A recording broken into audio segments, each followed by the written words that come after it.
Before there were cigarettes, before there were brands, forms of spirit communication known to humanity. Long before modern times, it was understood as a living messenger, a way for human intention to travel beyond the visible world and return with meaning. In the oldest traditions, tobacco was never a habit. It was a bridge, not something used to escape life, but something used to speak with it. Our ancestors knew breath as spirit itself, and smoke was breath-given form. When the leaf touched fire, it awakened. When guided by breath, it carried thought into the unseen. In that moment, intention became vapor, and prayer learned how to rise. It was never about getting high. It was about clarity, connection, making the invisible visible. That's the memory the leaf still carries. Radio cigars. Radio cigar. Radio cigar. Radio cigar.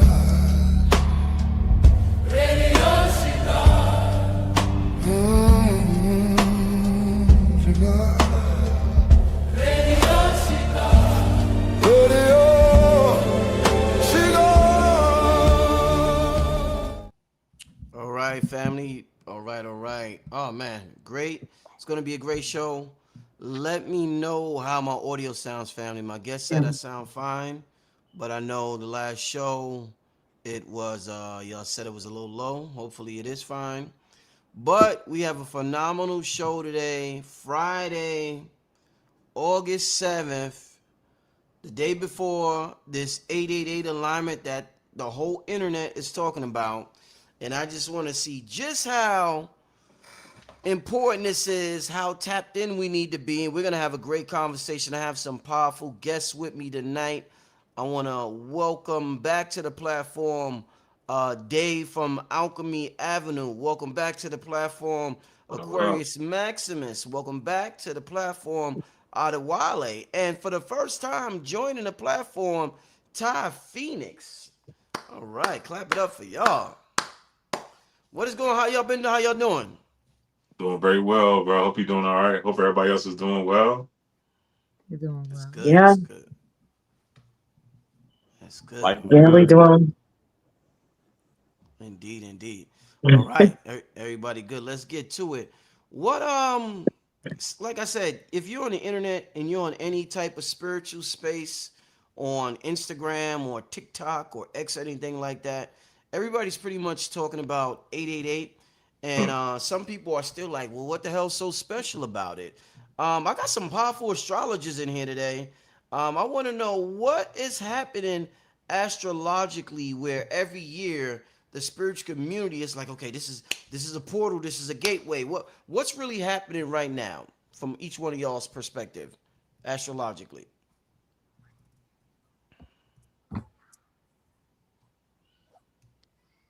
I mean, for me, shoot, this is a great time.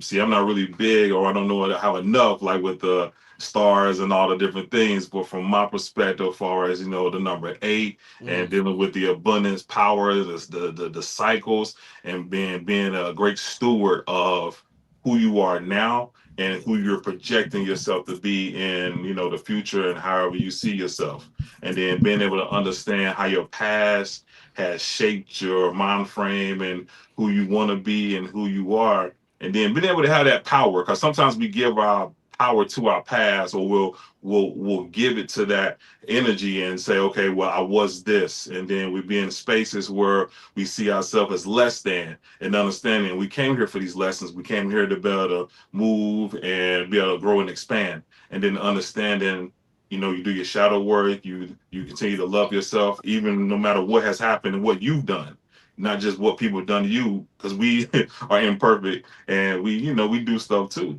But having that maturity and understanding that, okay, boom, I can still be great and still move in my power to be able to, use this. Because this, to me, this is like another tool. This 8-8 Right. portal is another tool to better Yes. catapult you into whatever you envision at this moment. Because each year it'll be different. Because even a month from now, your perspective and how you view yourself could be different. Right. And at least for me at this time, I've been really focused on just not whenever, but when things happen for me in certain spaces that I really been manifesting and really turning up.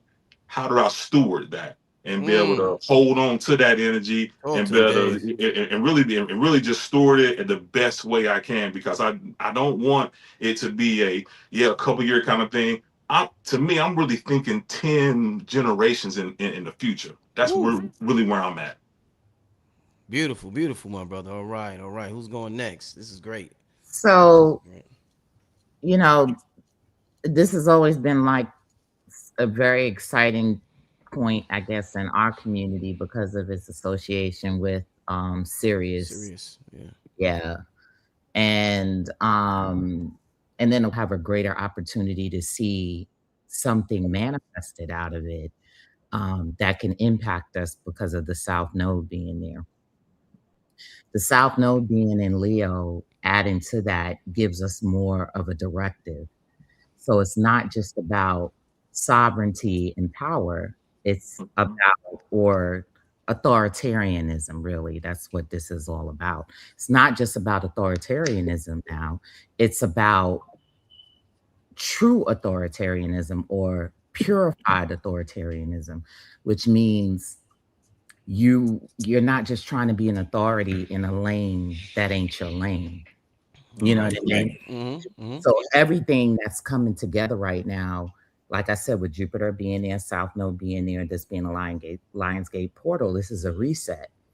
So this is a reset, and the directive is now you have an opportunity to really manifest something long term, because it's not just about appearance. It's not just about um, uh, fame. It's not just about the typical Leo stuff anymore. I actually wrote about this today. People don't realize like Leo's been going through a transformation since right around 2014. And the reason being is because trans Pluto moved out of Leo in 2014. It was there for a very long time. So during the whole age of the celebrity Hollywood, and then it hit the peak with Hollywood meeting the internet. And now you have famous people meeting regular people becoming famous around 2014, which was when it was actually moving out of Leo and now moving into Virgo. So this was the death of that whole thing. We really, at that point, were at the death of the figurehead just being a figurehead. So now it's those who have specified knowledge or specified missions and etc. who are now becoming the figureheads. So what this is doing right now is that this is introducing the new quote unquote, and I don't like to use the word, but it is the word, but it's introducing the new celebrity, the new authoritarian. And that is people who have built up a reputation, who have put in the work, who have studied, who have knowledge, who have something to bring, something that can stand up to scrutiny, Virgo. You know what I mean? Because the past celebrity and the Hollywood celebrity was a celebrity or a Leo figure that could not stand up to scrutiny. So we are now being introduced. This is like, consider it to be like the a battle is forming now. Here are the new players. The old players were, like I said, they could not stand up to scrutiny. The new players are coming, and they're coming with whatever they're bringing, their lane, their knowledge, or whatever, and they are prepared to stand up to scrutiny. They're like, welcome, question me, dissect me, do all of the Virgo things. Virgo. Because I'm ready. Virgo. So Virgo. So there's a lot going on like right now, but again, this is the reset. This is the reset of Leo. Leo is taking on a different form. Excellent. Excellent. All right. Okay. So, good evening to the panel. Peace, Brother Rich. Thank you for having me.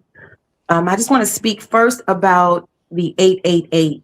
And I know it's very fascinating. A lot of times when numbers seem to mystically line up, and it seems ironic, if you will, when there's a Lionsgate portal or, you know, some sort of major astrological transit that happens simultaneously on a calendar day where numbers line up.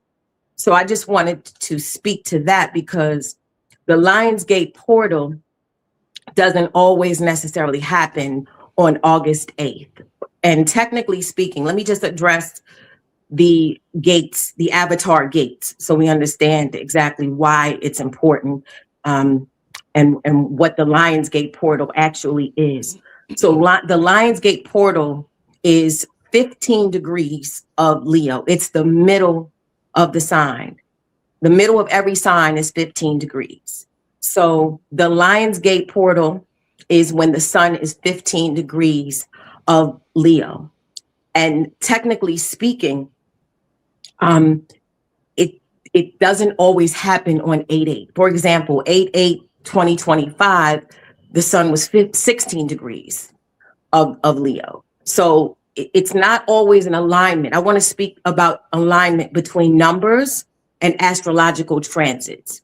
So you have to be precise when you talk about the degrees and the position of a planet or a luminary. This case would be the sun, because we don't call the sun and moon technically planets, they're luminaries. We call them planets, but we call them luminaries. So the sun being in the middle of Leo, that is a Lionsgate portal. The sun in the middle of any of the 4 fixed signs is considered an avatar gate. So as I just stated, the sun in the middle of Leo, 15 degrees, that is the Lionsgate. The sun in the middle, opposite of Aquarius, opposite of Leo, is called the Angel's Gate. The sun in the middle of 15 degrees of Taurus is called the Bull's Gate. The opposite Taurus is Scorpio, and the sun in the exact middle, 15 degrees of Scorpio, is known as the Eagle's Gate. So the 4 15-degree marks of those 4 fixed signs, Leo, which the season we're in now, obviously, Aquarius, Taurus, and Scorpio, are known as avatar gates. The avatar gates are an opportunity. It is an energetic opportunity for you to tap in and to extract and to activate the highest potential of that sign. So we're in Leo season, as Aquarius was just mentioning some of the attributes of Leo. What does Leo rule? Childlike expression, the heart. Physically, it rules the body part, it rules the heart. It rules creative expression. It rules fun and recreation. It rules you operating from a spiritual perspective, you operating from a heart space. So if I really wanted to zero in and tap into the energy that was available to me on the Lionsgate portal, I would be focusing on my creative expression. I would be focusing on how I can live authentically from my heart space. I would be focusing on how I can express myself in the most pure sense, as children often do. Leo is the sign of the child, et cetera, et cetera. I just mentioned 3 attributes, but you could probably name 3 million attributes of every sign, every planet, and every corresponding house in the zodiac. So all of that to say, that is the energy that is readily and more abundantly available to us right now. That 15-degree mark in the middle of Leo, where the sun is. The 888. Now, you have to pay attention to synchronicity, right? Because if numbers line up and the astrological transit lines up, it's synchronicity. And we don't believe in accidents. We don't believe in coincidence. We know that we live in a deliberate, intentional universe. So if it's the 8th month, the 8th day, and 2026, when you add in numerology, you're supposed to consolidate. You aren't supposed to isolate numbers. You're supposed to consolidate And unless it's a master number. So 22, 33, 44, those stay as they are. But 15 would become 6. 17 would become 8. So when you add, ironically, when you add 8 plus 8 plus 2 plus 0 plus 2 plus 6, you still get 26, which is 8. So so I say all of that to say that when you do the math, and you know, when I say do the math, I mean literally, you know, calculations, adding, but I'm talking about doing the math in your life, paying attention to the signs and the symbols and the events and how things line up synchronistically. So with that being said, and 8, you know, we stated earlier on the panel that 8 is, obviously, you look at it, it's an infinity symbol. It is the number of transformation. The 8th sign in the zodiac is Scorpio, which is a sign of death and transformation. So energetically, even the numbers say 8. The Lionsgate portal says tapping in to if that's your goal, to tap into the highest expression of Leo. If you put all of that together and say, well, what is the divine message? What is the universe telling me I should do? I would say transform death to whatever old expression or whatever outdated version of you, and you transforming that to what? Express a new version of yourself. Leo is a sign of expression, self-expression, to again live from a more authentic heart space. And again, we don't isolate astrology or astrological events. So we, you know, Pluto is retrograde opposite Leo in Aquarius. So, you know, again, that transformation, which is Plutonian energy, is Scorpio energy, which is 8. So the message is there on so many levels. And again, Saturn retrograde. And I wanted to say this, and I'm gonna let the next gentleman speak. But what we have here is Neptune and Saturn in Aries, fire sign, Sun and Jupiter both in Leo, fire sign, Uranus in Gemini, air sign, Pluto in Aquarius, air sign, and now Venus in its home sign of Libra, air sign. So we got a lot of fire and air. That speaks to the idea of you really putting that energy behind your thoughts. You know, again, the fire, the Aries energy, like your identity, just you really feeling empowered and taking initiative to really stand your ground about who you are, and to confidently express that. Leo's also the sign of confidence.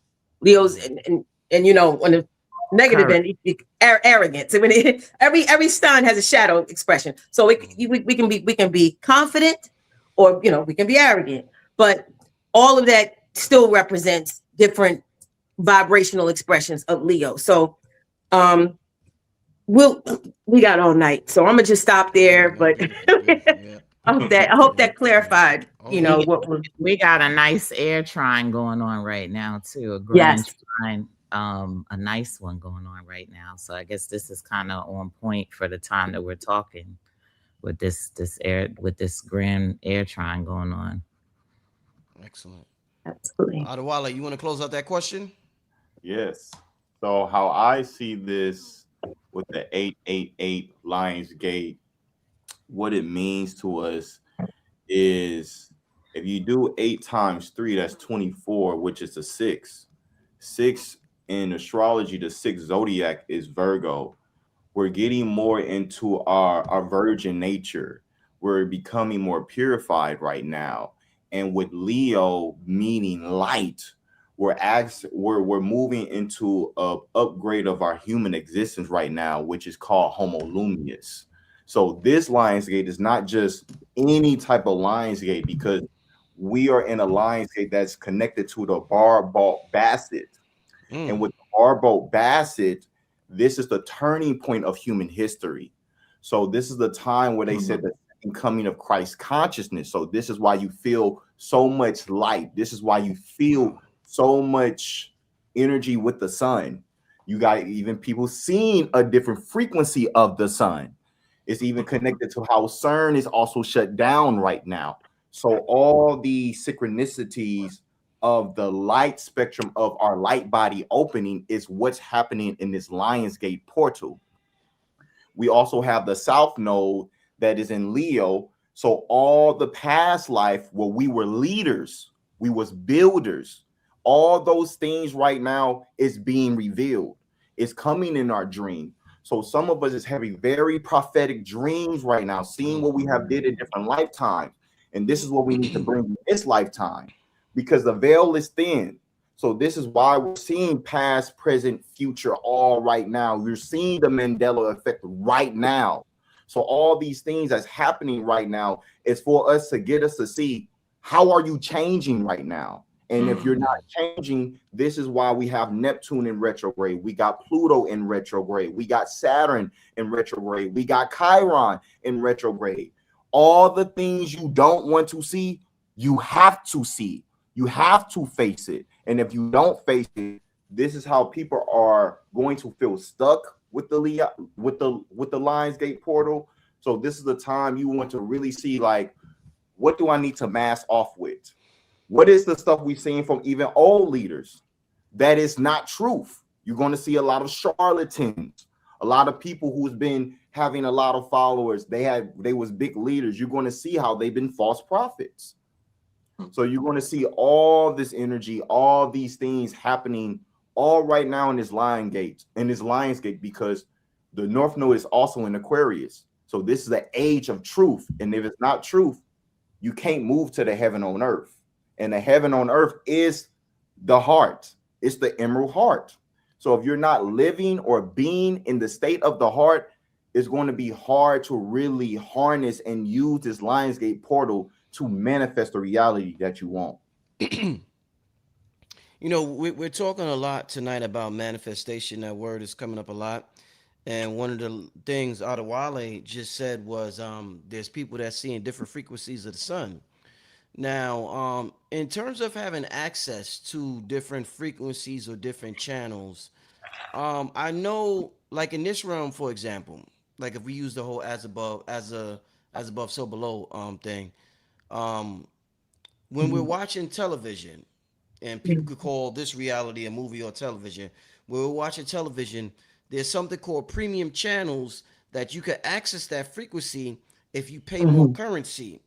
Astrologically or cosmically speaking, what frequencies do you think exist that we have to pay more of our currency to access? Like the same way there's HBO or Showtime and we got to pay to see those channels. Are there frequencies in the cosmos that's premium, like a HBO or Showtime, that we got to pay a little more currency to access? And if so, how do we pay to access those frequencies? There's levels to everything. There's levels to everything. In terms of, it's funny you use the example, do we pay in currency? And I want Taurus and Scorpio would be the axis of actual currency. Taurus is your value, and Scorpio is other people's money and investments and value. So it's interesting where you say pay, because like the gentleman said, Chiron is retrograde now, and Chiron is now in Taurus. Retrograde. It left Aries, was there for a long time. Shout to, my fellow Chiron and Aries natives who had that. And we got that lesson about identity and how our identity has been affected in how we define ourselves in the eyes of others versus how we define ourselves independently in our own eyes by our own definition. And now it's in Taurus, the sign of value and self-worth. So I'm aligning this to answer your question about paying currency, because currency, which actually means, flow, like a current, but it also has a double meaning, actual value, worth, tangible value, currency, fiat even. So when you say paying currency, I believe the spiritual, I brought up Chiron and Taurus because I would say that with Chiron, which is the wounded healer, for those who don't know, it represents the wounds that you've incurred, as well as the healing that you have experienced, where those wounds, maybe they have transformed now. So with Chiron and Taurus, we're being asked to examine the wounds we've suffered against our self-worth and self-value. And how do you feel when you don't have a lot of money in your pocket? You know, Taurus is your money. You know, does your worth plummet based on what physical possessions you have or don't have, or is your worth long-standing? Do you define your worth and your value based on possessions? Or so all of these questions are coming into the forefront now with Chiron retrograde in Taurus. You're going to see some issues coming up in your life where those issues are on the table. Now, is there currency that we pay to access higher vibrational energy in the universe? I would say yes, because there are things that you have to release and shed, and things that you have to integrate into your own self, your person, into who you are, in order to raise your frequency. So yes, there are some people who, again, they stand in the sun for 30 seconds and they're cooked, right? Then there are other people who stand in the sun for 3 hours based on their ability to withstand UV rays. There are just different experiences that we had based on our vibrational frequency. And of course, there are ways to raise your vibration. There are ways to lower and diminish your vibration. So yes, you access the best that life has to offer energetically when you tap into the highest expressions of who you are, as well as the energy that's available to you. So Chiron retrograde in Taurus is one transit. It's not the only one. It's like Saturn, Neptune retrograde, Pluto retrograde. They're all working in tandem. But I just mentioned Chiron because it is in Taurus, and that is the sign of your currency and your value. So you will be assessing and you will be analyzing exactly how you define yourself in terms of worth and value. And that does affect your frequency. Like I said, Taurus and Scorpio, that is the axis of what? Value and money. Taurus is your money. Scorpio's other people's money. When your value goes up, you have potential to gain more money. When your value goes down, you lose money. And it's also it's sex is involved in that too, because Taurus and Scorpio is that's the axis of sexual exchange. So again, your relations with people who were low vibrational, now you took on their energy. So we could go a lot of places with it, but just to answer your question, Rich, yes. Like, are you paying currency to access higher vibrational frequencies in the universe? Absolutely. There's a saying, and the saying goes, what do you pay a lot of yet is free? And that's attention. And that goes along very well with Leo, is attention. That's the currency. The currency, and the interesting thing is that we're in the Six of Diamonds week. And the Six of Diamonds deals with, of course, it deals with value, the biggest value, the most spiritual value. But it has a 10 of Diamonds in Mars. And that 10 of Diamonds is the card of attention. And attention also equates perspective. So really, anything that changes on this planet, what really changes is perspective. Right? So that's what changes. And the thing is, I can stand next to you, but we're standing in two different angles. Our perspective is not going to be the same.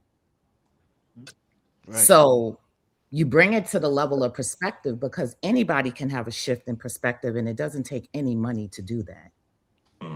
It doesn't take any value to have a shift in perspective. But once you obtain the shift in perspective, guess what? You have the ability for your value to increase off of the perspective. So we're having a battle now, because we're talking about, again, we're going to go back to Leo and Virgo, right? We say Leo is attention, and we say Virgo is perspective. Mm-hmm. So this is what's shifting. We're moving away from an attention starved, attention over attention, right? Because Mm-hmm. all of that played with our values. It messed up our values. It messed up the value and the worth of everything. Right. You know what I mean? Because if you see something too much, you pay too much attention to it, then what happens? The value goes down. Mm. You know what I mean?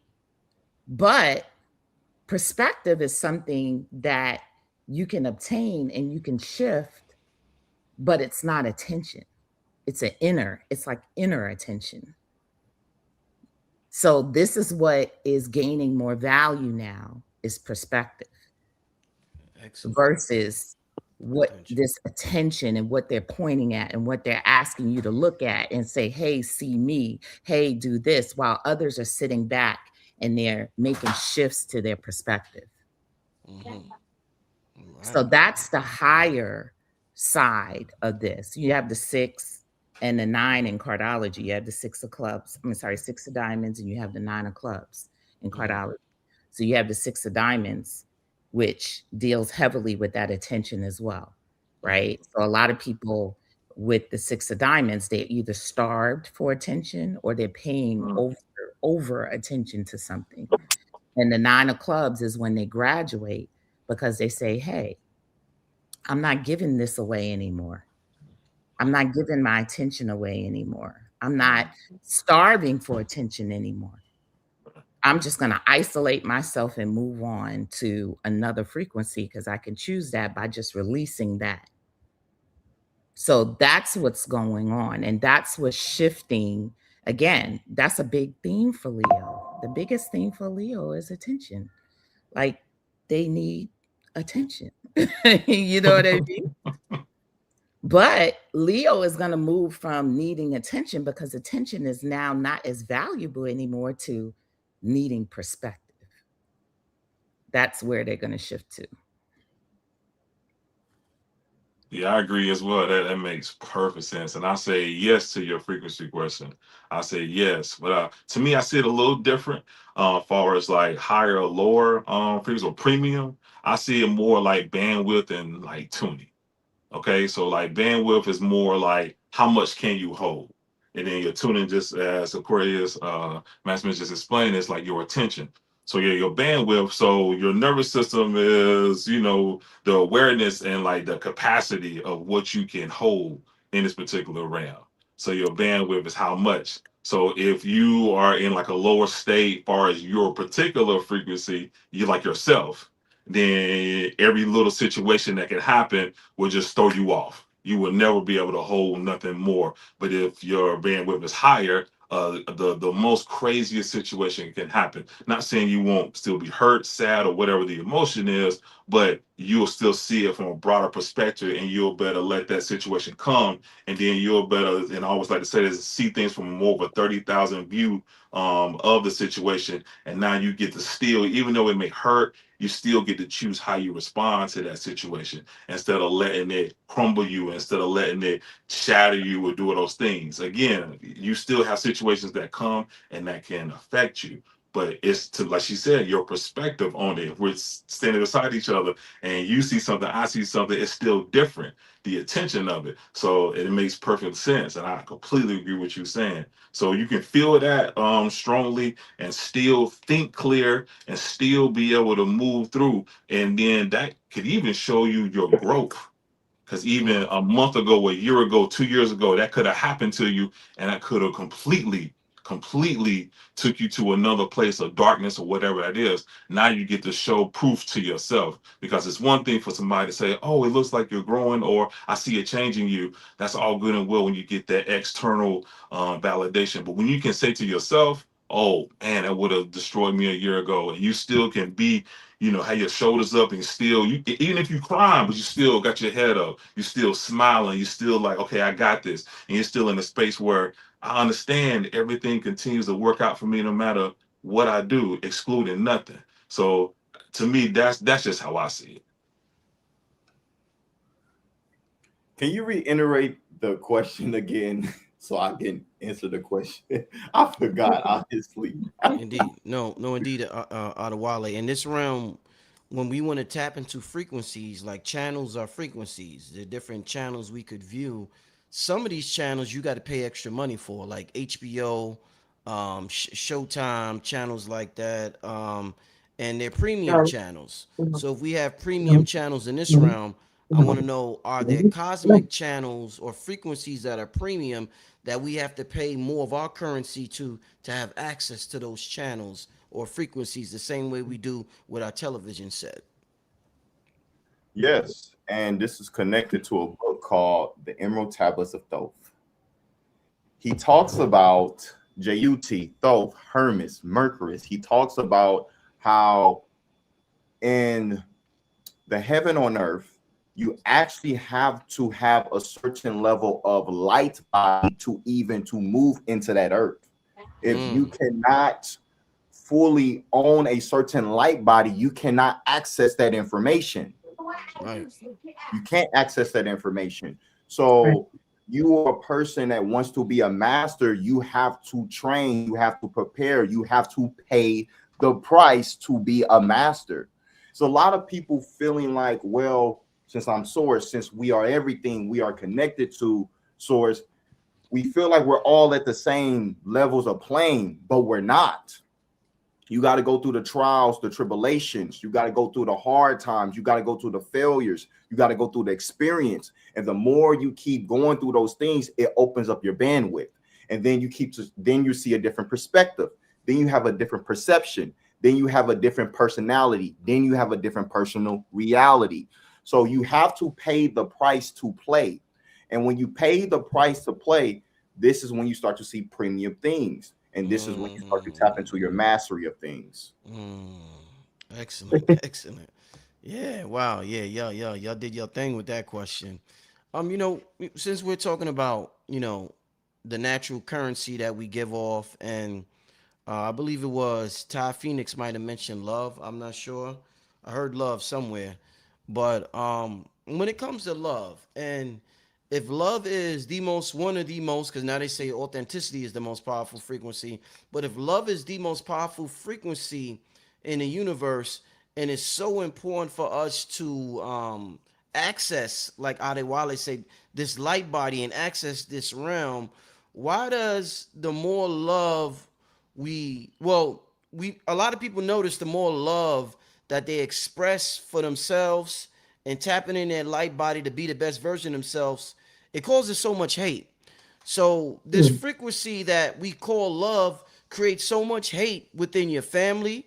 It could be your mate start hating on you. It could be your friends start hating on you. But you, this light body that Adewale's talking about, tap into that light body and see what happened with your surroundings.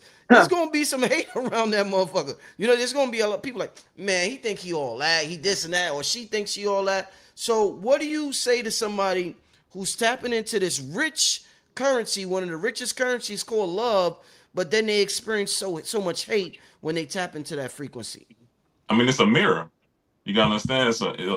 Whenever you're dealing with other people, at least for me, what I see is that it is really a mirror. So if I'm living, or I'm showing that I'm living my best life, I could be homeless. I could have nothing, and I'm still walking around, laughing, joking, smiling, helping the best way I can, and things that start shifting for me. And then you become, to me, you become a mirror, because to me, sometimes you end up showing people where they, quote unquote, may not be living their best life. And some people can't really take that, even if they know you have less than them, if you're not as, schooled, or you're not as anything as they are, but you still love your life. To me, that's one of the biggest things. I love my life. I love my experience. And that's how I can move with clarity and precision, because things happen to me. So I have to show up for myself. And then I'm the example. But again, if you're not in a space where you can receive the love from the things you see or other people, because you're not giving it to yourself, then to me that's when the jealousy and all the different things come. And you're perfectly, man, you are on top of it, talking about with family, because family see you and they'll see a change in you because they remember you this way. You have grown and you have become something different, and they can't even process that. Because for instance, so when I'm with my family, I'm 42 years old. A lot of people, so a lot of people in my family still call me Lil David. They still call me Lil David. It's cool because I take it as like a term of endearment because they just love me. But it's so funny that they literally will still call me Lil David when we go and have family functions and different things. But they're not saying, to me, they're not saying it in like a lowering, trying to make me shrink way. But it's just, that's just how they see me. But to me, that goes into your point. If someone only sees themselves a certain way, there's no way they can perceive you and your greatness and your lightness and like Adawale said, your light body, man, you are shining a million lumens on them. They can't even perceive. They don't even really know what they're looking at half the time when they're looking at you. When you're shining like that, like for real, just think. If you're looking right at the sun and you gotta squint and you gotta cover your eyes, that's literally to me how you can be. Damn. You know what I mean? Wow. Wow. What an example. Wow. I believe that this is where we start switching to the North Node in Aquarius, right? Okay. Because where someone mentioned it there, I was getting ready to say, we're talking about detachment and boundaries. And I was talking to someone today about how passionate we as a people tend to be. Lately, we've been bred to passionately descend on something, right? And I'll, for instance, we could have a restaurant that opens up, and all of a sudden, this restaurant is getting bombarded, right? People lines all out and around the restaurant, people trying to get in the restaurant, etc. But guess what happens to the restaurant over time? What? It shuts down. You know what I mean? It shuts down. Like literally, people get tired of waiting on long lines. People get, tired of the thought that I'm going to go to this restaurant, it's going to be crowded, right? And what seemed to be a good thing now becomes a bad thing because it's just excessive. It's too much. It's breaking boundaries, right? But the thing that lasts forever and ever is organic growth, right? So you think about like a Piccadilly's, right? A Piccadilly's could have lasted for decades. Why? Because they have the same formula. They grow organically. They weren't. It's word of mouth. Older people love it. So it's something that's stood around for a very long time because it was balanced, right?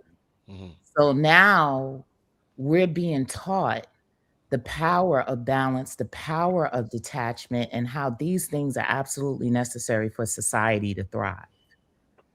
So this is even balance in so-called love.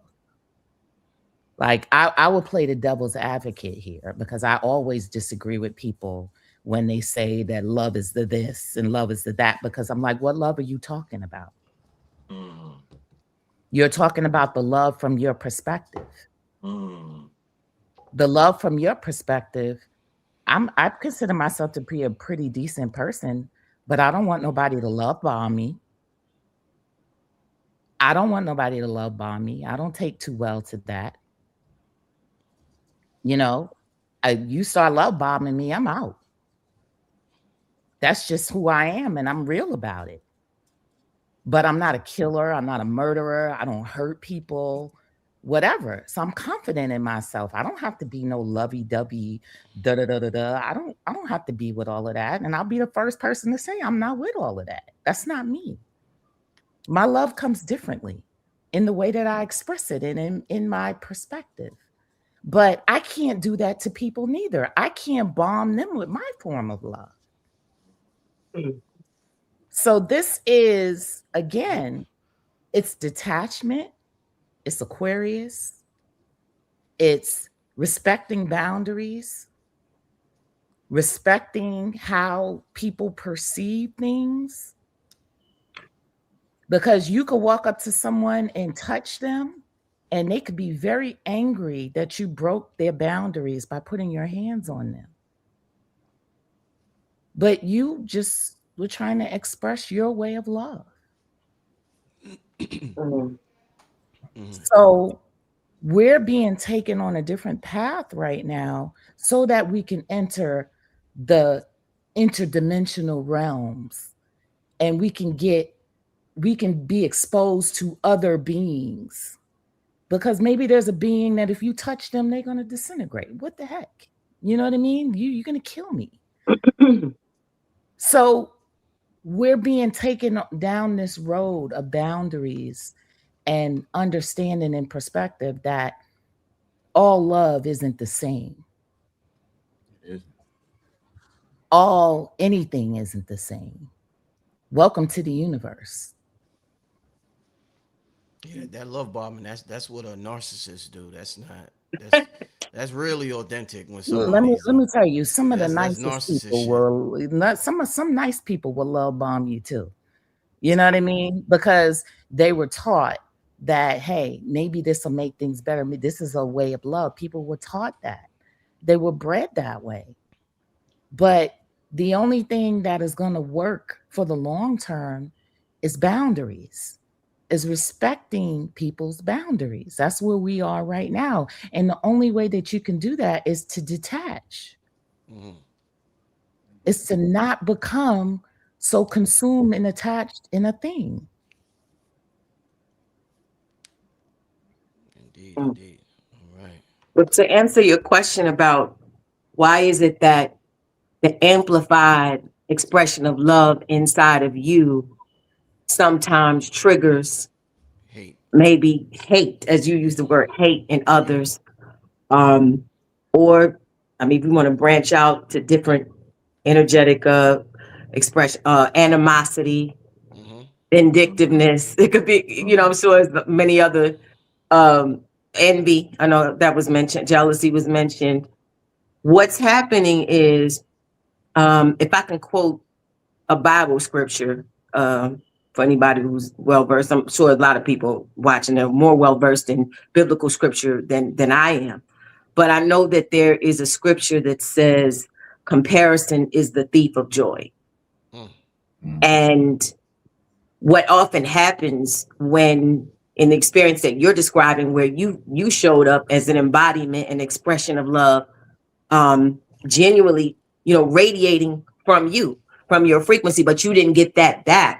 What's happening is, just in the most simplest terms, people are often comparing themselves to you, comparing your persona, your demeanor, your energy, your frequency, your vibration. They're comparing how they feel internally with what you're radiating externally outward to the world. And comparison is the thief of joy, meaning that you will not have joy when you constantly compare yourself to what you encounter in the outside world, because everybody's here with a different set of gifts, a different birth chart, different challenges, different strengths, different talents, you know, different lessons. We all, you know, we're all cohabitating together here on this plane, but on earth, but we all have different instructions. So when you compare yourself,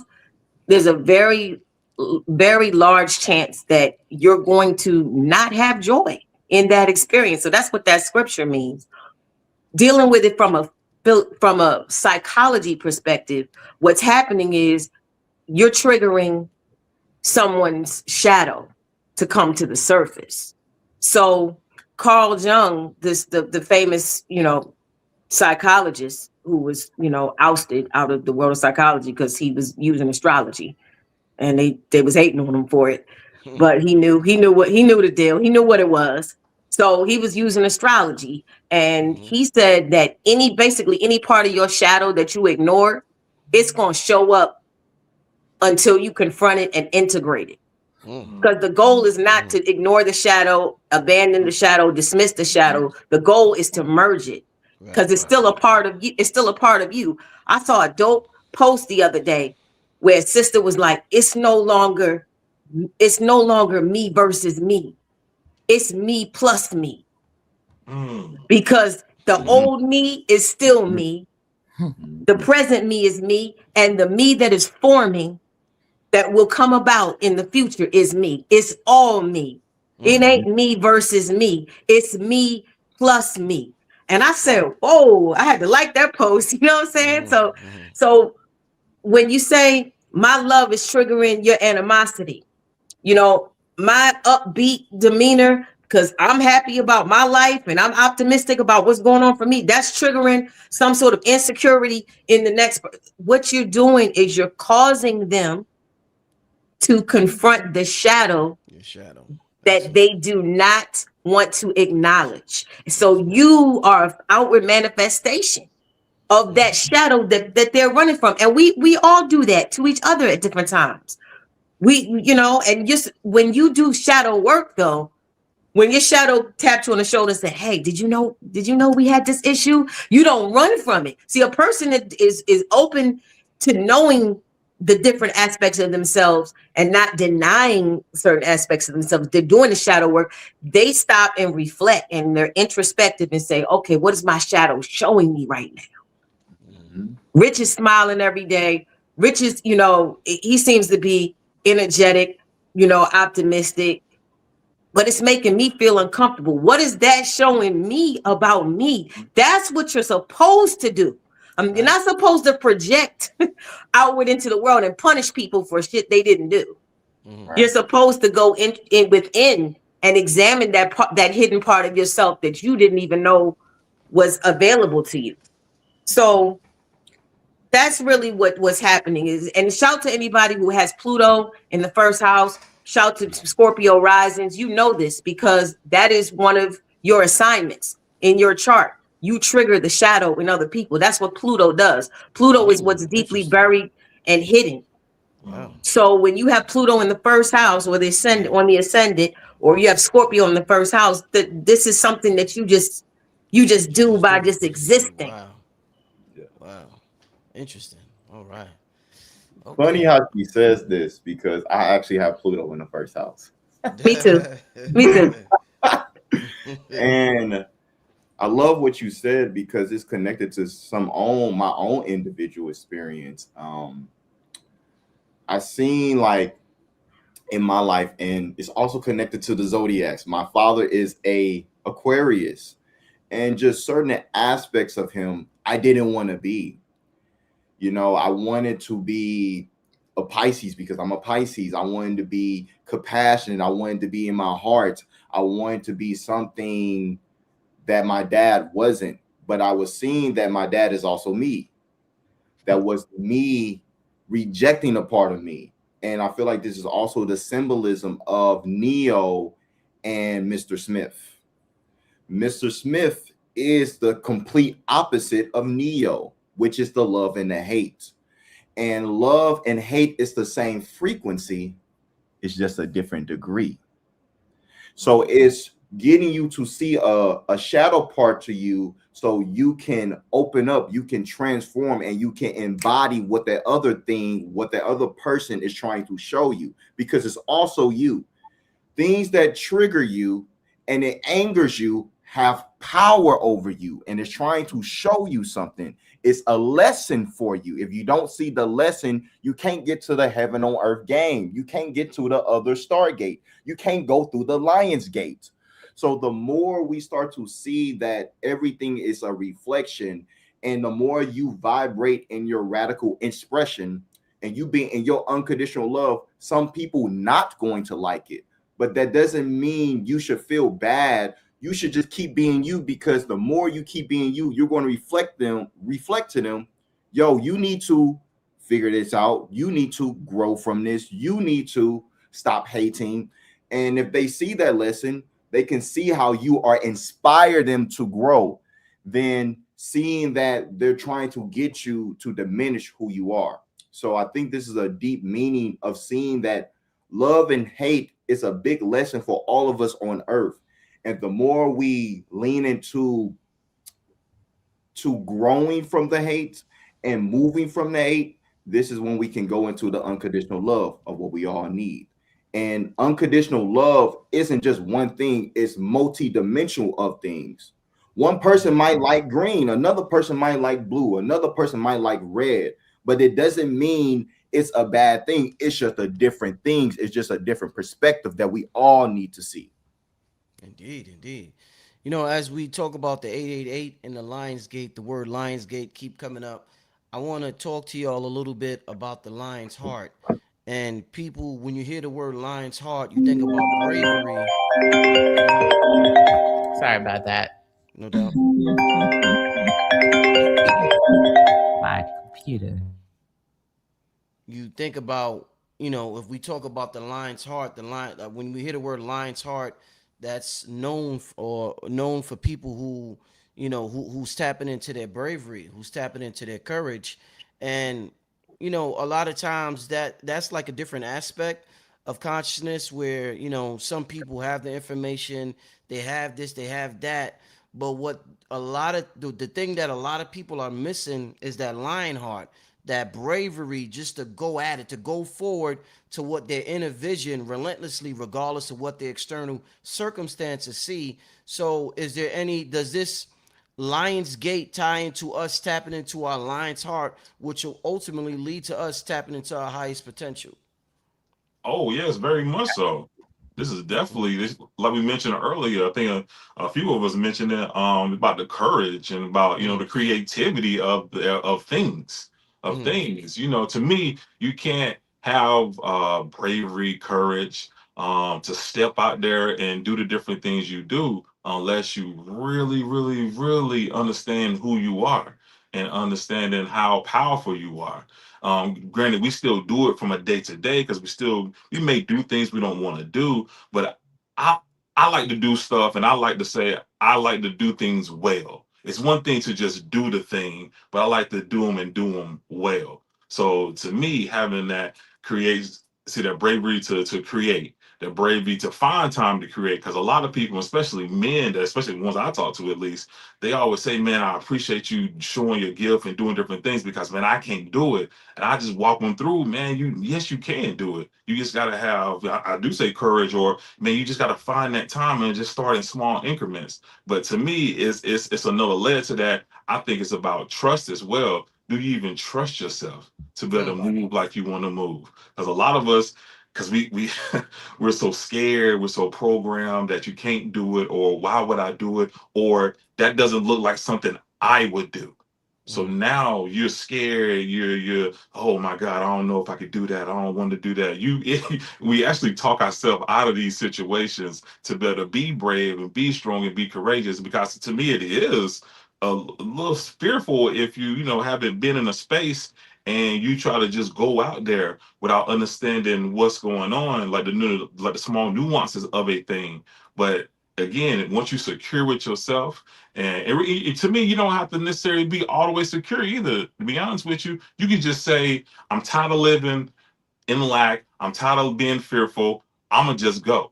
And once you, to me, once you have that kind of energy, and granted, not saying you're gonna go and I'm not gonna just be a doctor or something, nothing serious like that, but something in your lane of just creativity and being brave to better do those other things that you've been wanting to do. Because to me, a lot of things that we've been wanting to do and a lot of things we're scared to do, we've always been told or nudged to do those things because spirit, God, universe, source, however you want to articulate that, has always been whispering to you, do this. You in this situation, speak up.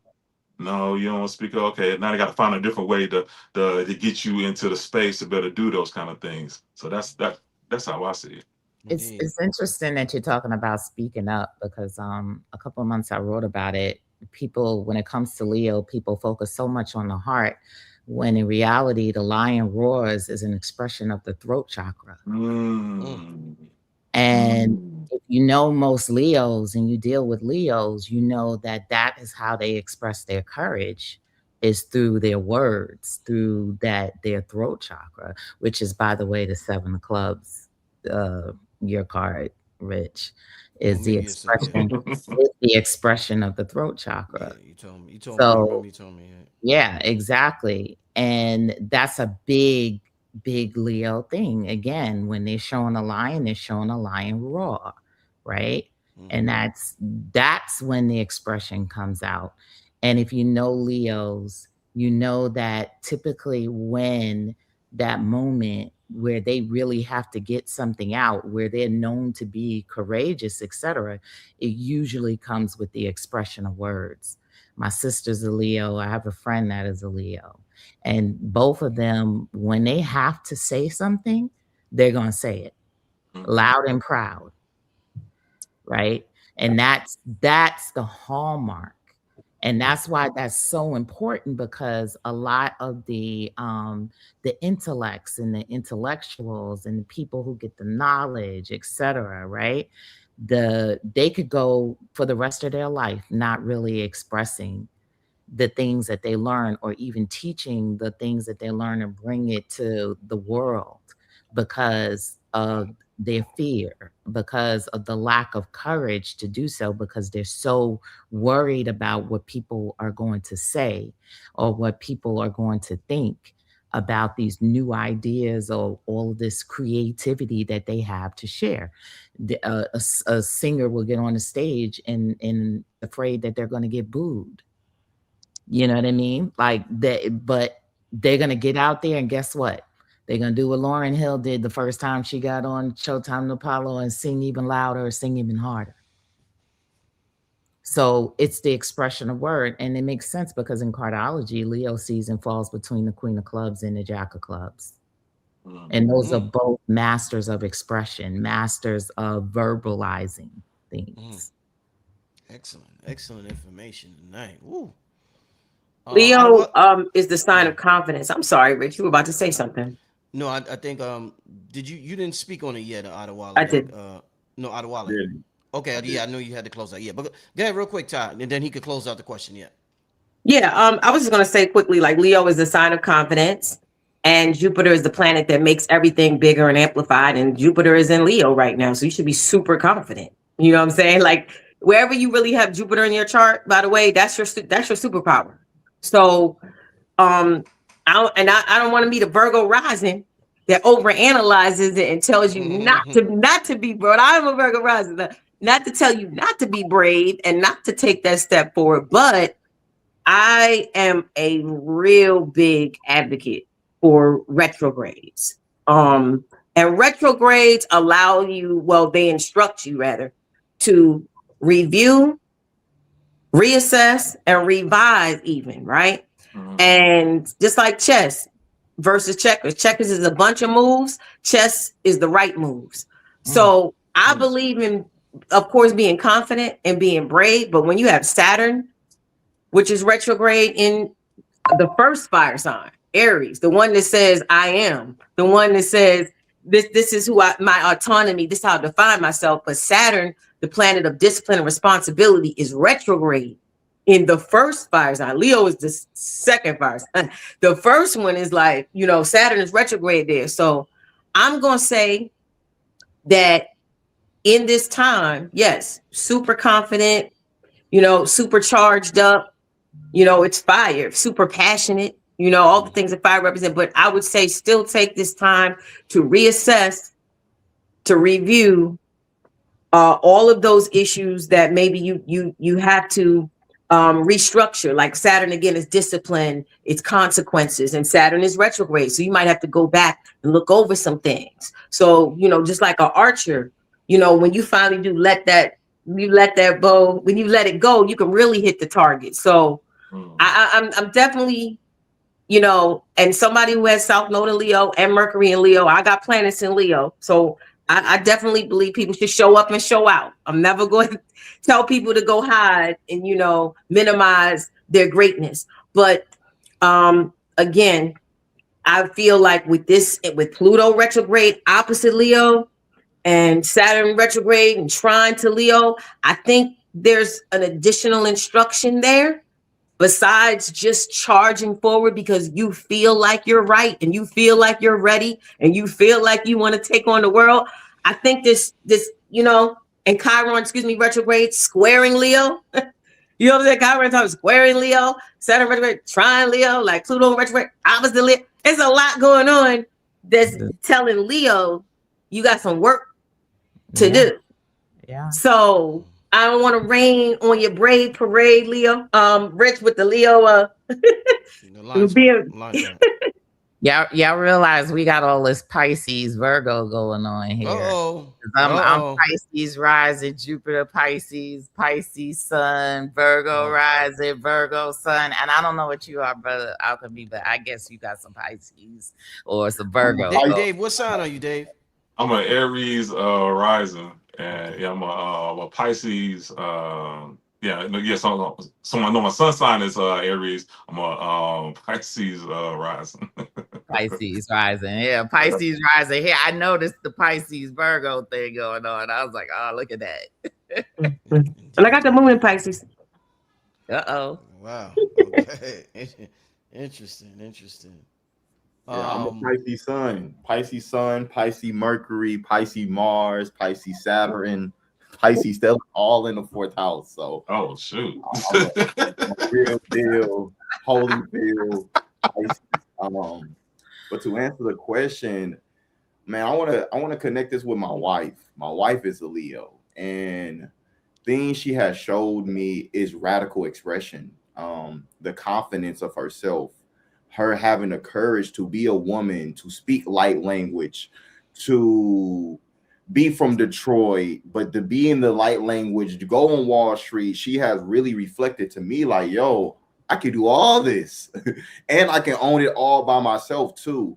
So she really showed me, but I feel like it's a representation of what Leo really means, of radical expression and being bold. And being bold is having courage. It's times that I had to go through, and we all have to go through you know what, I'm not really good with this, but I need to have the courage to go through this and mess up. And I might not be great at it, but the more I keep having the courage of showing up, keep doing, keep moving, keep flowing, I'm going to get better and better and better. And then that's when I will find the master of Leo. It is confidence. That's when I will find my radical expression. And that's when you will find the North Node in Aquarius, where you're in your knowingness, you're in your embodiment of you expressing, of being encouraged. Because without courage, how can you get to the next door? Because there's going to be a time you have the fear. And if you have the fear, you just have to have the courage to keep going and to keep moving. Yeah. And in the time of authoritarianism, courage is going to be a big thing. Because the people are going to, especially even Aquarius, North Node Aquarius, the people are going to have to speak up or else face eradication, face genocide, face all of these things that we're facing right now if the people don't speak up and if these people don't declare, truth or et cetera, or play the game. They have to. So, we've been quiet. We've been dealing with a lot of things the last 2 years very quietly, and that's been building up. So now we get to the point where people are going to speak and people are going to, that's why Jupiter and Leo. So, hey, they're coming now. They may not have said nothing for 2 years, but it's going to be a lot of mouths after this transit that is going to be speaking up. And that's all in alignment with, of course, Pluto and Aquarius and all the Aquarian themes that we have. So it's like all coming together perfectly.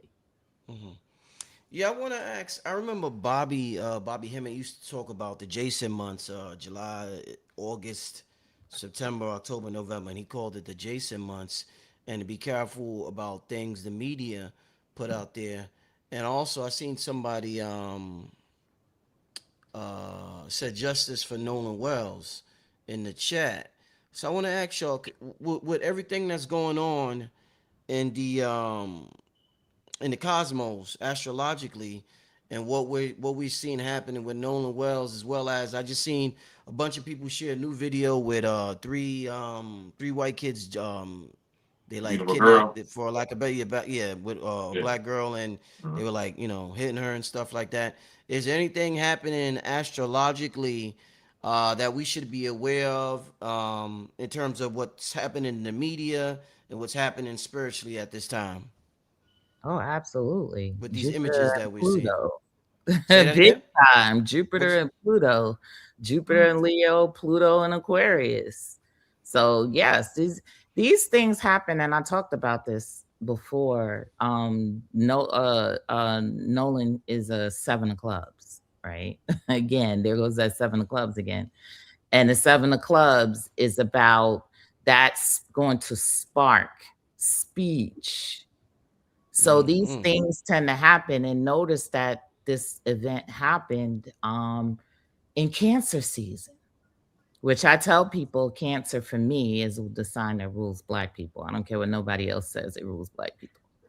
And when things pop off, it pops off with Cancer stuff and triggers. So it triggers us. Then we get up, and then what we're doing, we're talking about it. It's going viral. It's stirring people up. And these things have to happen because we tend to sit dormant. That's how we are. Like, we will sit dormant. We move as a collective. Then a trigger happens. And when that trigger happens, we move. We roll out like Voltron. That's how we are. This is the Cancer. This is the crabs all coming together. We hear about crabs in a barrel and pulling each other down, but you don't know that those crabs are linking up. You're thinking they're pulling it down, but they're linking to pull each other up. They're all in a unit. So this is how we roll. We get together in a unit, and then we activate, and we don't realize how much in a unit we are. And these things, they come along and they spark conversation, which is our superpower. Our superpower is conversation. We are conversationalists. We are verbal expressionists. That's why we have rap. That's why we have hip hop. That's why we have song. This is how we activate. Like, this is how we put the call outs in the universe and receive the call back. So when I saw that he was a 7 of clubs, I was like, oh, well, here we go. This is going to be the conversation. It's about to start. It's about to start. We're about to talk about the treatment of others. We're talking about, it's going to identify places that racism is still very much alive. Mississippi. It's gonna point the light on Mississippi. And we all gonna look at Mississippi, which they don't want us to look at Mississippi. They don't want to disturb what they have going on there, and the fear and the control. But this sparks it up. This sparks us. And they know at this point how we spark. Just like that man that studied Black history. He got a PhD in African American studies, right? Because they need to know how we move. And they do know how we move. So they know, and trust me, they don't want these triggers. They really don't. They don't want these things to happen, but the universe forces it. It chose a 7 of clubs and knew we were going to talk until no end about this. Knew we was not going to let it die. So everything just comes along perfect because we're the perfect case for Pluto and Aquarius. We're trying to free everybody. We're trying to not just we trying to free ourselves and everybody else in the process. Excellent, Aquarius. All right. Anybody else want to touch on that? This justice with Nolan Wells, I feel like this is a very important thing that's going on with us all. I think it's a really big thing for us as indigenous Black people of how we've been moving transparently. I really feel like it's getting us to see that these are the truths. This is what people are doing. What are you going to do? You're going to keep playing backseat. You're going to keep allowing it. When are we going to unify and no longer allow it? It's like we're angry, but we're not putting action with it. which I feel like is connected to Leo, but it's also connected to Aquarius. It's the truth. There's things going on in Mississippi. There's things going on in Utah, because I actually lived in Utah. It's 1.2% of Black people in the whole state. So it's showing you that it's a lot of other things going on that they don't want to be seen. But as Black people, we need to unify. We need to communicate and make a plan of what we're going to do, or they going to keep doing what they doing. They're going to keep doing what they doing. Unless we stop it, we say we put a stop to it and we be fully liberated. So I really think this is a very important thing of the Nolan Wells situation going on. It's a deeper symbolism of hatred. It's a deeper symbolism of we see you, we studying you, we're gonna keep doing these things.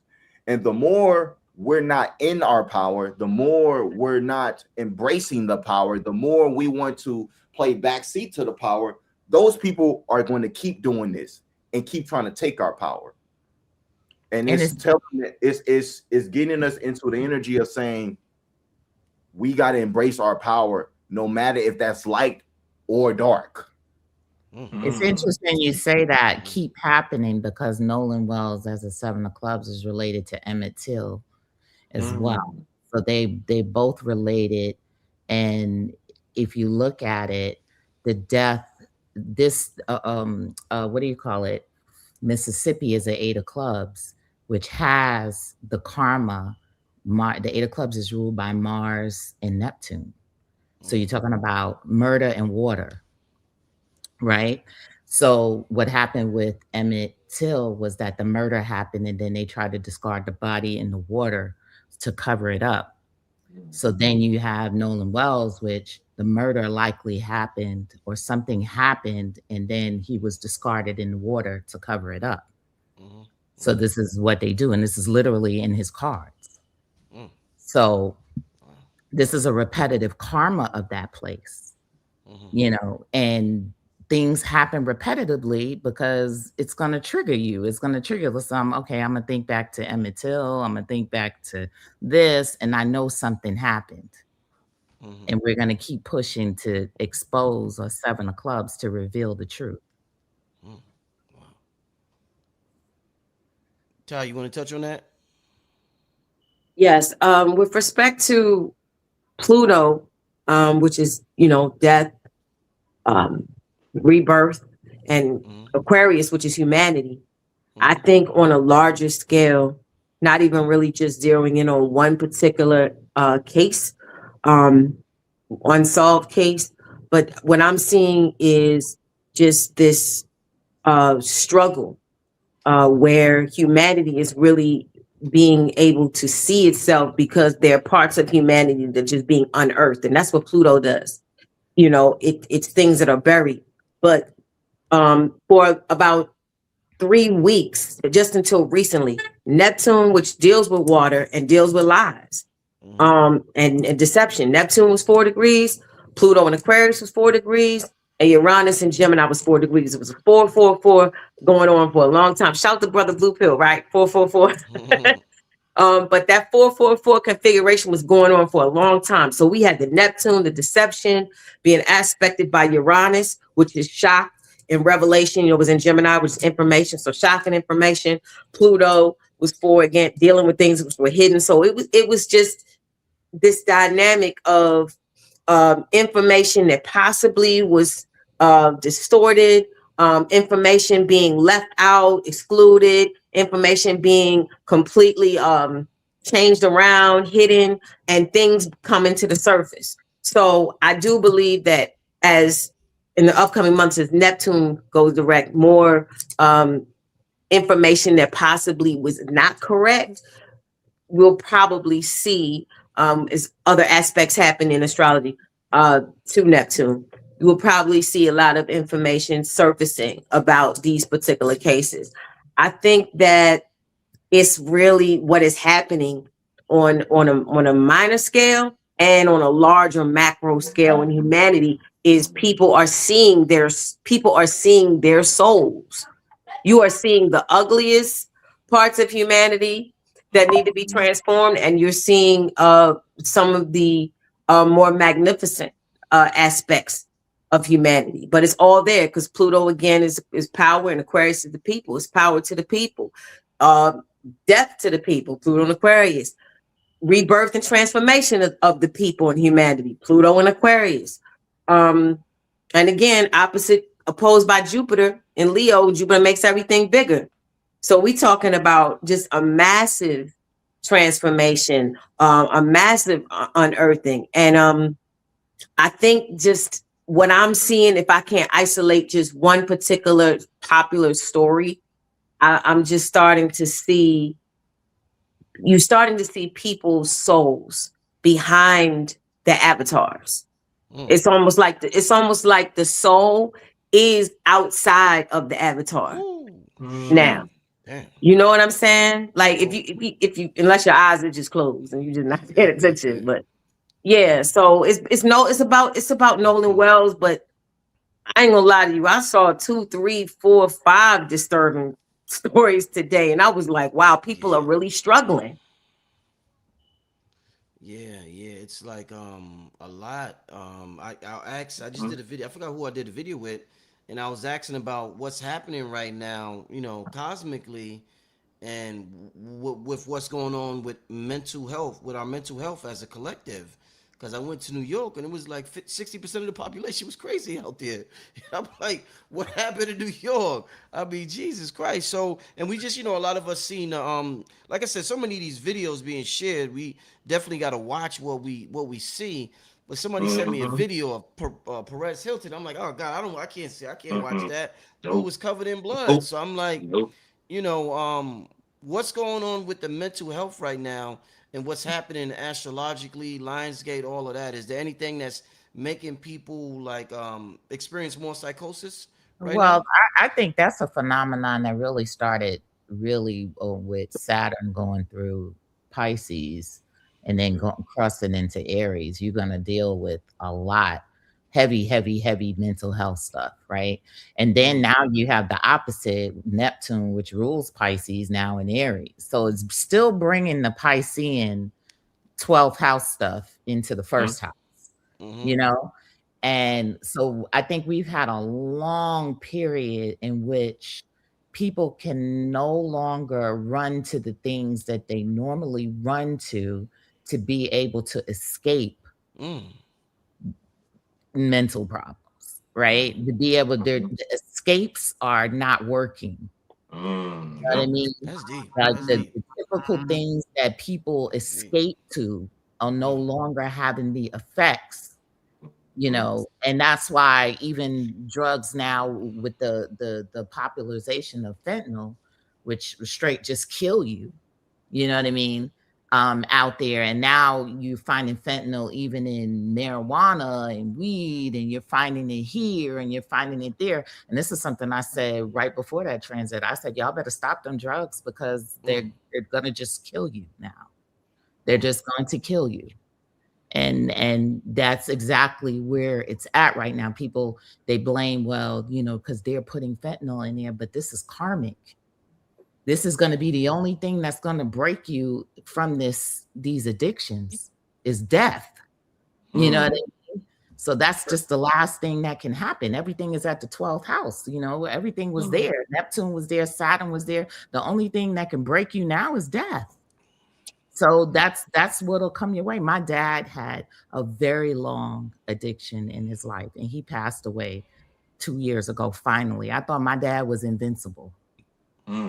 Because my dad lived through so many heart attacks, so many this, so many that. But this transit right here finally released him. So a lot of people they're not having the same satisfaction of having the cushion that they usually have to fall back on. Whether that's relationships, they don't have that anymore. People are now not being the fallback for people anymore.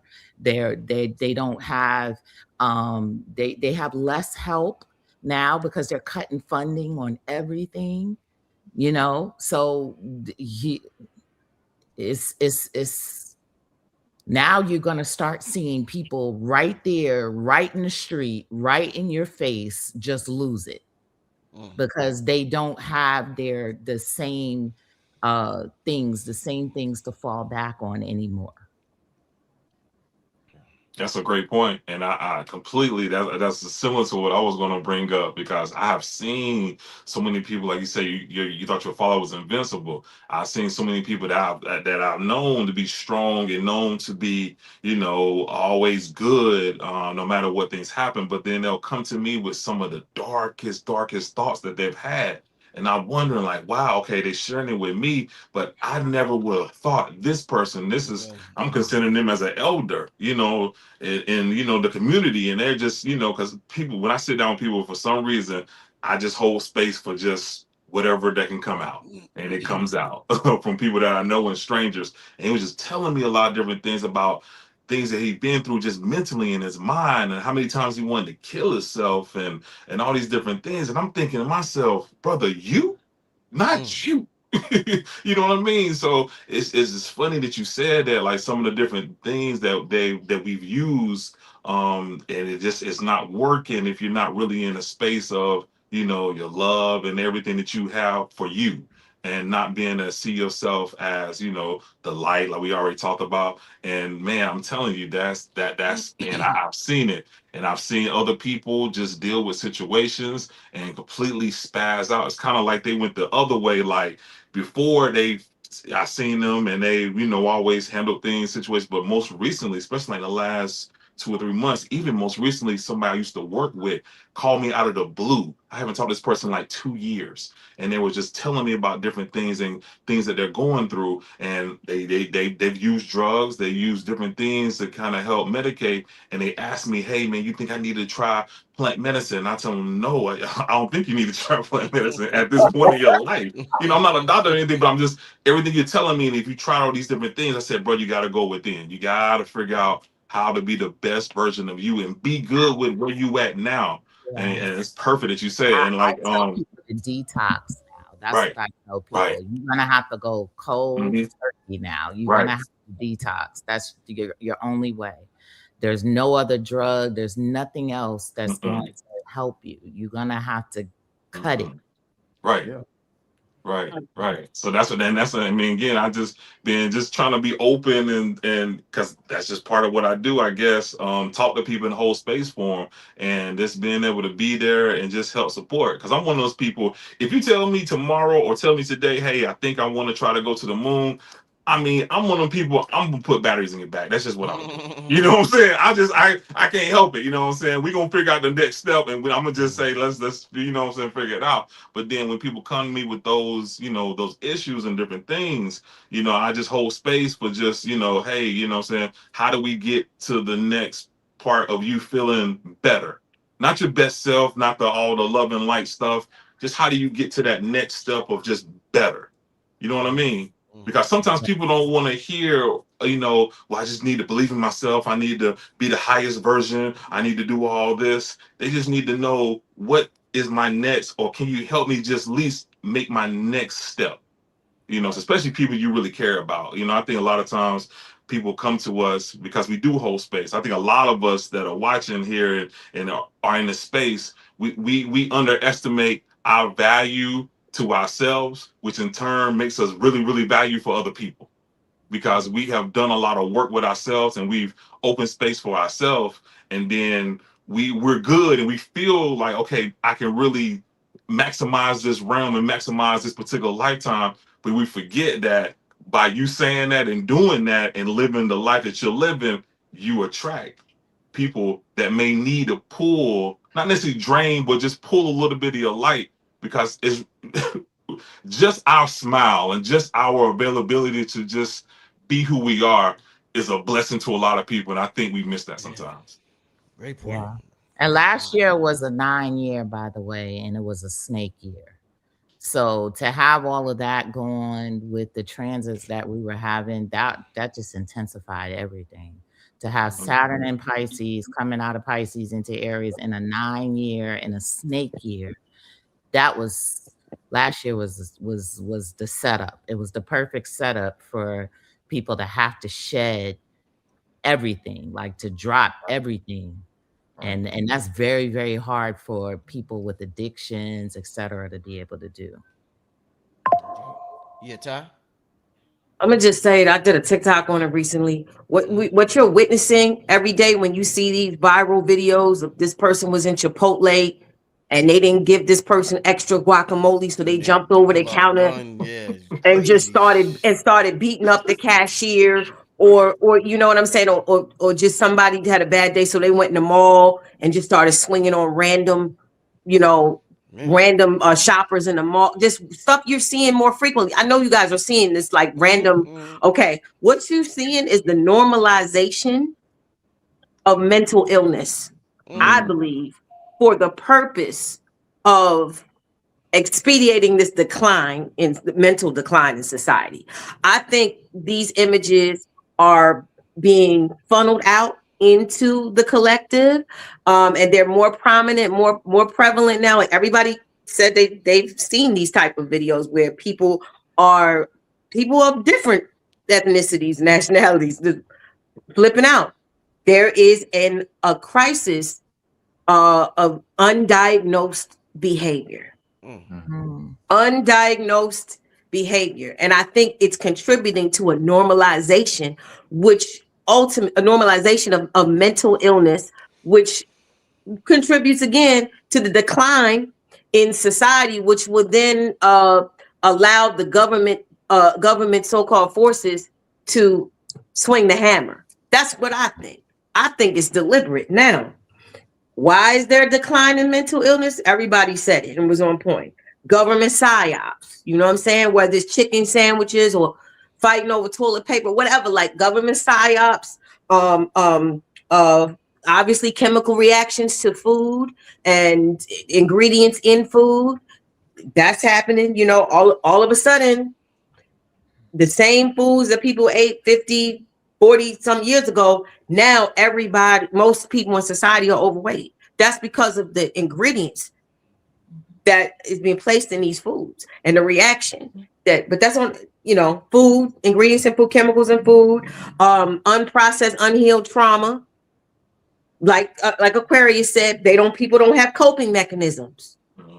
I was outside today minding my business, trying to park my car in the garage at my job.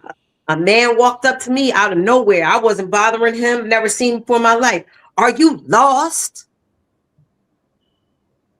I just walked away. You know why? Because I know these people out here, they got one good brain cell left. Because they don't have no therapists. They don't have good spiritual tools in place. Yeah. And whether it's because they never got over something that happened, whether the wife left or they lost a job and trying to move from this house to that house to have a stable place to live, or whether it's something that happened to them 25 years ago that they never got over. I'm not arguing with you. I'm gonna keep walking, because again, like Aquarius said, these people do not have the proper tools and coping mechanisms in place. So whether it's the trauma, whether it's entertainment, people don't want to deal with that. People don't want to deal with Neptune is music. Neptune is the psyche. Neptune is the subconscious. You repeat these lyrics and these songs and these visuals, all of that is playing a role too. People don't want to. So it's the entertainment, it's the food, it's the trauma, it's the psyops, it's people that are facing spiritual lessons that are coming up for them, and they're running from the lessons. Everything everybody said. So with all of, and then to tie it into what Aquarius said, there is no escape room. So now you've been dealing with some trauma that you been processed when you was 4 years old, and it's just been compounded with other additional trauma that you've incurred over time through your teen life, adolescent, adult life, whatever. And then this, who knows, the economy. I don't know. It don't matter really what the reason is. People don't have tools in place. So I just moved to the other side of the street because, and I'm gonna leave on this, because why? These people got entity attachments on them. Let's really do, because you're so low vibrational, because you never did get the therapeutic intervention, you never got the spiritual help, you never did the internal work, you never did the shadow work. So now you're a psycho, and you're so low vibrational that entities attach themselves to you. You have entities that are expressing. It's almost like the movie with Denzel. It's like people touch hands and then the entities go from one person to the next, because you're so low vibrational that those entities are using you as a host. They are using you to express their energies. And I'll just keep it real. Somebody like me, I mean, I know myself. I know my chart. I know my energy. I know what my divine instruction is. So I know that there are entities that don't want me to achieve my mission. That's just spiritual warfare. We wrestle. We don't wrestle flesh and blood. We wrestle principalities in high places. So I'm aware of that too. So even though this man is saying this to me, it's not really him. He's a host for an entity attachment. Right. So all of this is going on. You like when you ask, are people losing their minds? Yes. And it's an intentional, deliberate agenda to normalize it so that martial law, government. This is my theory.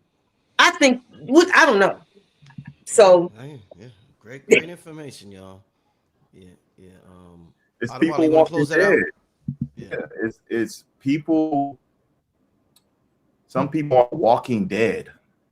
They're walking dead.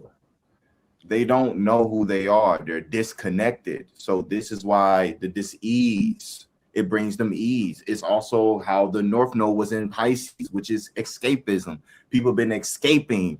But with the North Node shifting to Aquarius, you got to see that those things don't work no more. There's no escape. You got to face these things now. You got to see all the things that you've been escaping. You have to face it. And if you don't face it, you're going to have to return back to earth through a different body. Because to move into the heaven on earth, you have to learn your lessons. You have to move to different levels of the game. If you keep escaping, you keep wanting to smoke the weed, smoky, you keep wanting to do the plant medicine journey, doing all these journeys, and you still not having the revelations, you're going to see that you're going to feel stuck. You're going to feel lost. You're going to get angry. You're going to be more mad. You're going to be more intense because you haven't found the center of who you are from your soul. So if you don't find your center of who you are from a soul, you're going to keep walking dead. And there's a lot of people just walking dead here in this society. Indeed.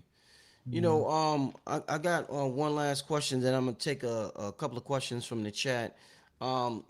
With the energy that is accessible at this time with the Lionsgate, I'm wondering if one particular form of, for lack of better words, magic or meditation is more beneficial than the others, considering the alignments or considering the planets. Maybe the planets is in the water sign or a moon sign. So if is it better for somebody, and when it comes to manifestation, is it better for somebody to, like, let's say, use fire and tap in with a candle? Should they go on a mountain with the air?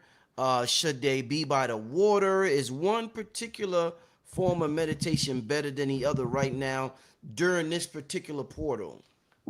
I think it determines on, to me, at least for me, and now I'm sure they have more knowledge in certain spaces. But for me, I think it really depends on you yourself. Like I mentioned earlier, that this Lionsgate is really just a tool. If you, I mean, granted, the different shifts of the planet and everything else are going to happen. But if it's almost like a hammer, if you just leave the hammer there and you don't use it to nail something in the wood, it the hammer's still there, the wood and the nail is still there, but if you don't use it, it's really no good to you. Or if you don't believe that, even if you do use it, if you don't believe it or know it, it's still, I mean, that's, to me, it just all depends on you personally, where you're at in your life and how you view how you manifest and those different things. Because for me, I like darkness, I like silence, Like I like darkness. I just love the dark. Like my kids, or even somebody had said something to me one time, man, you like darkness like that. You're not scared of the entities and all that stuff. And I told him, I said, bro, the entities that you think that you scared of, they answer to the people that I'm, or the entities that I deal with. So I'm not scared of, definitely not scared of none of that. So to me, I think, and I like fire too. It's just, it really, I'm into like the wind, the trees speak to me. I really love all of it. And to me, it's almost like a Swiss Army knife. You can I can, at least for me, I can, depending on what I feel and what's going on, I can really tap into each area. You know, if I walk to a tree and I want to touch a tree or put some rocks and do some different things, or some crystals by a tree, I can do that. Or if I want to use fire, if I want to use water, and that kind of thing. To me, it just depends on you. Again, because this is just a tool. You use it how you want to use it. And to me, it's more about knowing that whatever your intention is, knowing that that's the result I want in whatever divination or everything you're doing. I think that the thing that brings us all together is that we're all in the realm of matter, right? And when we're talking about matter, we're talking about material, right? That's a good point. And so if you're talking about manifesting on the material, you need to find out what matters to you. Yeah. That is what's real to you. What matters? Find something that matters. Find something, and don't let anybody tell you, oh, this is materialistic. Oh, this is that. This is matter. It's all materialistic. Aquarius about that paper. She don't play. Absolutely. She don't play. So, because my spirits don't play with me. They charge me big time. They charge me big time. And I'm like, if y'all gonna charge me, I better go out here and hit the streets because I got to pay.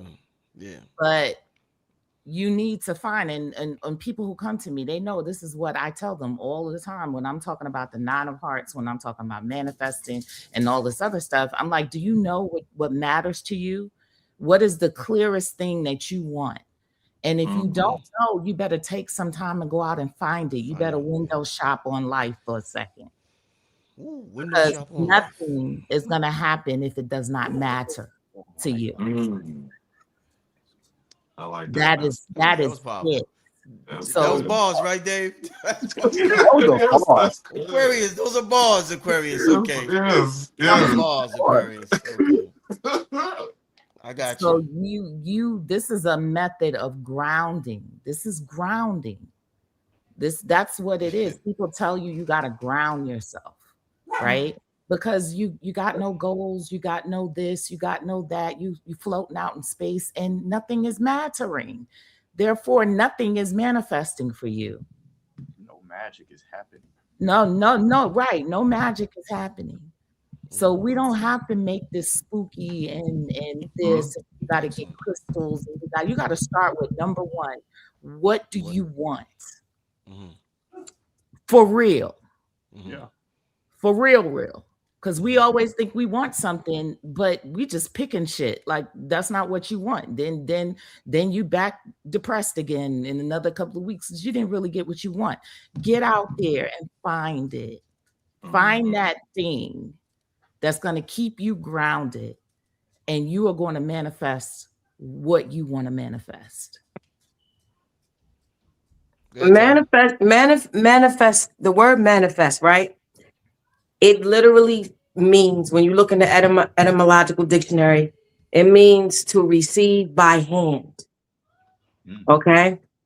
So I'm of the belief that whatever it is that you want, in terms of what shows up in your reality, it's bigger than want, right? Because there's already a plan in motion. All you have to do is receive it by hand. Like there's times when you might have been walking down the street, right? And there's a $50 bill on the ground. What did you do for that $50 bill to be on the ground? Nothing. You just showed up. Because I bet you that day Jupiter was aspecting your Venus or something. I could prove it. Like, I could prove that there was energy that day that pointed to you having that experience, right? Because nothing is haphazard in this universe. But manifestation literally is you receiving by hand. What you have to do is just show up with your hands extended. I believe the role nature plays. This is all relative because everybody is, doing what works for them. But the role that nature plays, and whether you go, sit under a mountain, and they say if you want to do long term, you want to manifest things long term. Capricorn and Saturn, of course, is long term things, and mountains represent Capricorn, Saturn. So you would, maybe go to a mountain. You go to the ocean for certain energy work that deals with emotions, feeling, even creativity, because we're dealing with flow and water. But the elements in nature, I believe they are there for you to find answers. I believe, like, that song, the answer is blowing in the wind. There's an old song called The Answer is Blowing in the Wind. I literally believe the answers are in the wind. The answers are in the waves in the ocean. The answers are in nature. The answers come from the sun. A lot of people would tell you when they sun gaze, that expedites manifestation, if you will. But I believe that the divine plan is already established. It is already in motion. And what our job is to do is to align. See, to me, it's about, I got this lyric where I say, you do manifestation, I do divine alignment. And to me, it's about aligning. Because right now, if you were to be like, I want to rub my hands together and I want $10,000 to just be on this table, it's not going to happen like that, right? Just sometimes we confuse this idea of magical sort of events and manifesting. I think what everybody should do, this is my opinion, is to be in alignment with the plan as it is unfolding in your life, based on your divine assignment, based on your strengths, gifts, and talents and lessons. Because while you're trying to manifest this or that, you might have a lesson you have to learn about patience. You might have to have a lesson that comes up that you have to learn about strength.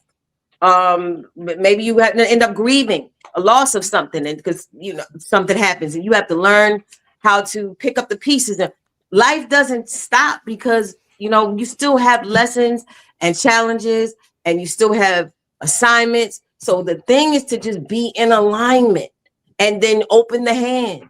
And on that day, at that moment, at that time, what is supposed to come about will come about. It has already been planned. The divine, the Most High, already worked it out. Just open your hand. There's no, I'm going to make this, you ain't going to make yourself be a professional ball player if that is not why you are here. It's just not going to happen. You're not going to do it.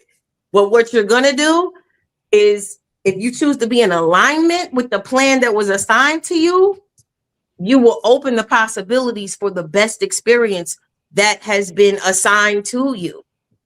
I'm never going to be Serena Williams. I can do all the manifestation chants and rituals. I was not here to do that. I'm not here to be a professional tennis player. So you got to be in alignment with your assignment, in alignment with your assignment, and then just open your hand and receive. Yes. I think the first thing is understanding your blueprint. What is your design? What is your astrology? What is your human design?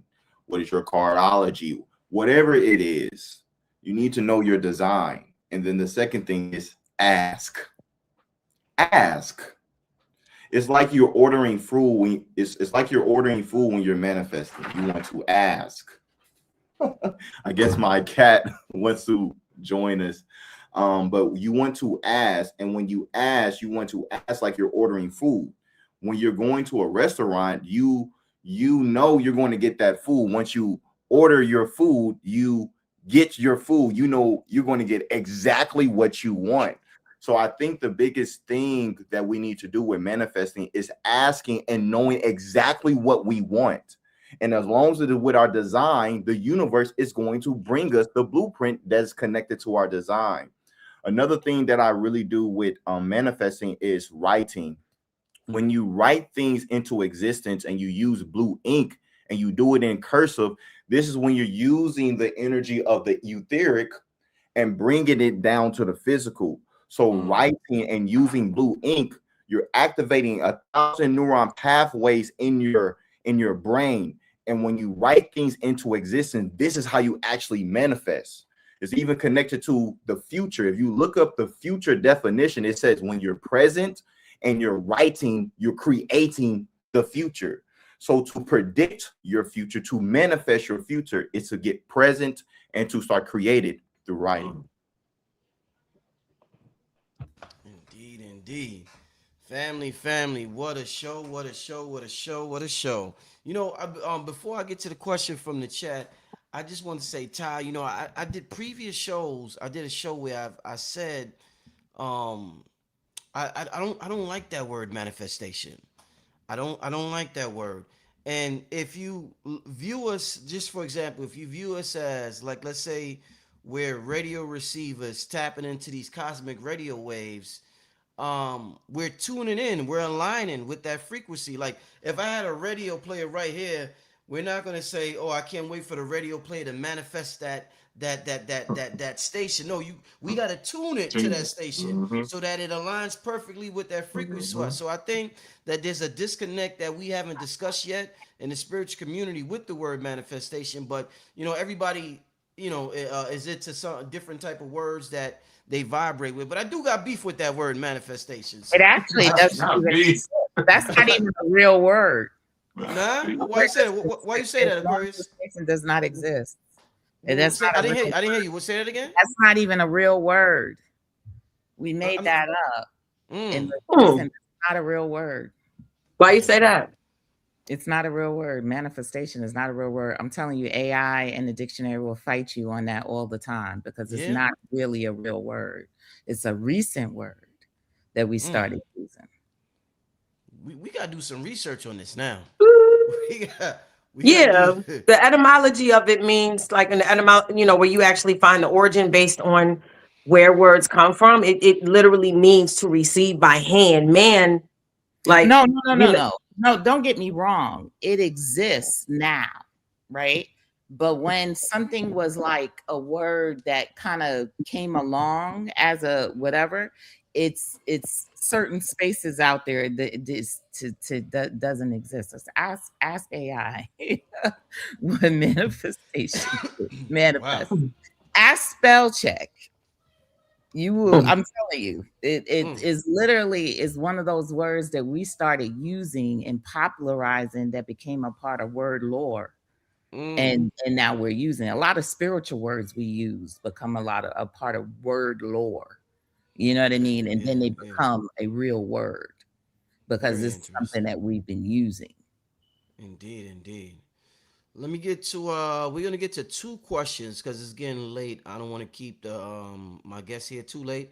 So we're gonna get to two questions from the chat before we get out of here. But I gotta say, what a show, what a show, what a show. Everybody comes from such a unique perspective that is just so on point. And honestly, y'all are all dope. Thank you. Yeah. Likewise, yes. Allowing me to grace y'all presence. I already know I'm a big fan. So you know I'm a fan, Grace. I'm a fan. And thank you. I haven't met you, brothers, but y'all are awesome. So thank you. Yeah. Y'all are nice phenomenal. Allowing me to grace your presence. Very, very phenomenal. I knew it was gonna be amazing. I told Rich it was gonna be an amazing show. Yeah, you did. Indeed. First question, let's see. What should we be looking for after the solar eclipse on the 12th? People to drop. Come on, man. Come on. Oh, shit. I hate to be so mean, but shit. People to drop. Come on. Oh, my goodness. Could you explain that? Yeah, because if we can't do it, I'm waiting for the universe to do it. Go ahead. Oh my goodness. Bam. What is Right. it? She's raw. She's raw. She ain't no joke. She's Hey, they made me Um, this way. I tell them, y'all made me this way, so you love me this way. So Right. hey, That part. she's raw. 12 to 8, 20th. That Yeah. part. I think it's whatever you've been intending Yeah, 8, to show up for you, 4, and then 7. to me, I think the best thing for you to do is just show up for yourself. Mhm. Show yeah, up for yourself, yeah. in my opinion. We have to remember that this is also a new beginning. Mm, It is a new moon. You know what I Mhm. mean? I think sometimes like when we hear eclipse, we're thinking a solar eclipse, whatever. We're thinking endings and blah blah blah, and it overshadows the fact that this is bringing in the newest of a huge new time for you. You know what I mean? And you got to focus on that so you can celebrate. You can be happy because a new time is coming because obstacles were removed from your path. Yes. mhm. Right. And then how you show up for yourself is how you get the mood. You get I mean, it really determines you if you've been in this place of sadness, being in a place of doubt, being in a place of just negative self-talk, then you're going to get that reflected back to you in a really positive, not positive, but a really powerful way.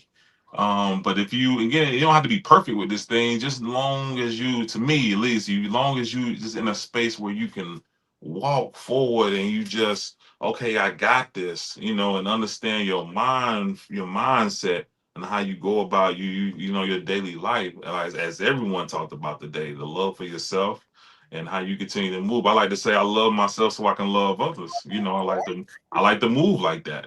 You know what I'm saying? That's just, to me, that's what you should be looking for. And whatever powers, whatever different things that you believe that you have with your abilities, use them joints. Whatever do you do in life, use them. Don't be scared of them. Use them. Like, use them heavy. Like, rely on your gifts heavy because they're yours. Don't be scared of them. To me, Mhm. that's the biggest thing. If you want to be looking for something, look for your gifts. Look for you to use your gifts. Look for that. Powerful, Dave. Yeah. Solar eclipses always come with new moons, and lunar eclipses always come with full moons. And what makes a new moon an eclipse is the closeness to the nodes. That's the difference between any other new moon that happens during the year and a solar eclipse or lunar eclipse, just to put that out there. So what that means is, what does eclipse mean? It means something is being overshadowed, right? So the sun and moon are together and a new moon and the eclipse. So we have the sun, we have the moon being eclipsed by the sun. So what's happening there is the sun is what? Your egoic force. Rules Leo, everything we said all this whole discussion. Your creative expression, the childlike nature in you. And for some people, being childlike is different from being childish, two different things, but depends on what frequency you're on. Leo rules the heart. So some people may even have heart issues going on. So it all, you can't single out how the energy will show up. It's just the energy can show up numerous ways, but new moons are always new beginnings, and solar eclipses are new moons on steroids. So what you want to do is think about the seeds that you want to plant, because new moons we plant seeds. The seeds that you want to plant around Leo related things. Let's just say you're trying to, you having a baby, you trying to have a baby or get pregnant. This may be a good time to plant a seed with respect to you possibly having a child in the near future. Leo is a sign of children. And of course, this varies based on your chart. There's a lot of factors to take into consideration. I might be talking to somebody, who is a Capricorn, which means they would have Leo in the 8th. So that would, what I mean? I'm just letting you know it's a case by case basis. But yeah, it's a new moon on steroids. So start to think about what you want to expand in terms of your expression, your confidence, again, like Rich said, bravery, all of that. But also take your own chart into consideration and seek professional seek professional assessment of your chart. Yeah. Indeed. And the storyline has already begun playing out, by the way. Don't a lot of times we focus on these dates that is going to happen, but these big events start happening before the dates. So all you need to do is pay attention to what's happening in your life right now. Pay attention to the story that's building already. It doesn't just come and hit you out of nowhere. The story has already begun. So look at the story that's beginning in your life already and know that that's what's manifesting from this eclipse. Indeed. It's really about who you want to become. Who do you want to become? The biggest fulfillment in life is not material fulfillment. It's becoming. It's all about who we're came here to be. Talk to him. It's not even, and we're talking about the astrology, but you have to understand, we all have to understand that astrology is the body.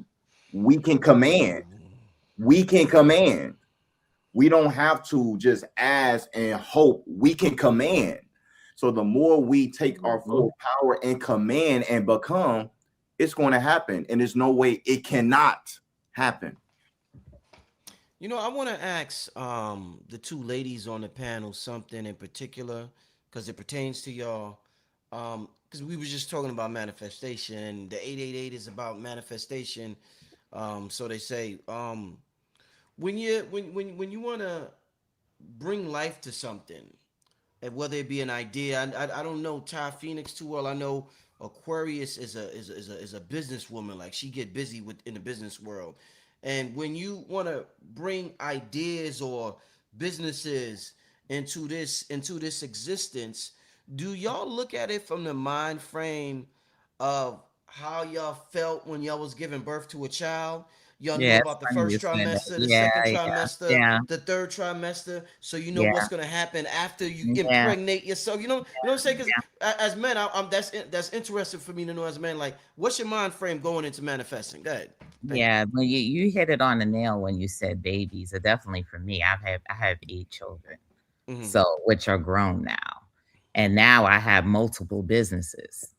So I look at it, people, it's like, well, you do so many things. I had so many kids. I'm fertile like that. You know what I mean? So my fertility also is in business. And I do look at it like that. I do look at, I've given birth to this. I can't abandon this. I have to grow and cultivate this. This grows within me. So I already know what's happening. I already know what's coming. It's not a surprise when you look at it from that perspective. You don't have to be surprised by these astrological aspects. You don't have to be surprised about what you quote unquote, what you might bring into being, because it's already there. It's already a part of you. You're just cultivating and growing this. So it's like, a lot of times people are very scared. They even come for a reading. They're afraid. They're like, oh my God, I don't know what's going to happen. You do know what's going to happen because it's already happening. You just need to pay attention. All we're here is to remind you and to bring clarity to what is already occurring in your life. We're not exposing something that has not happened yet.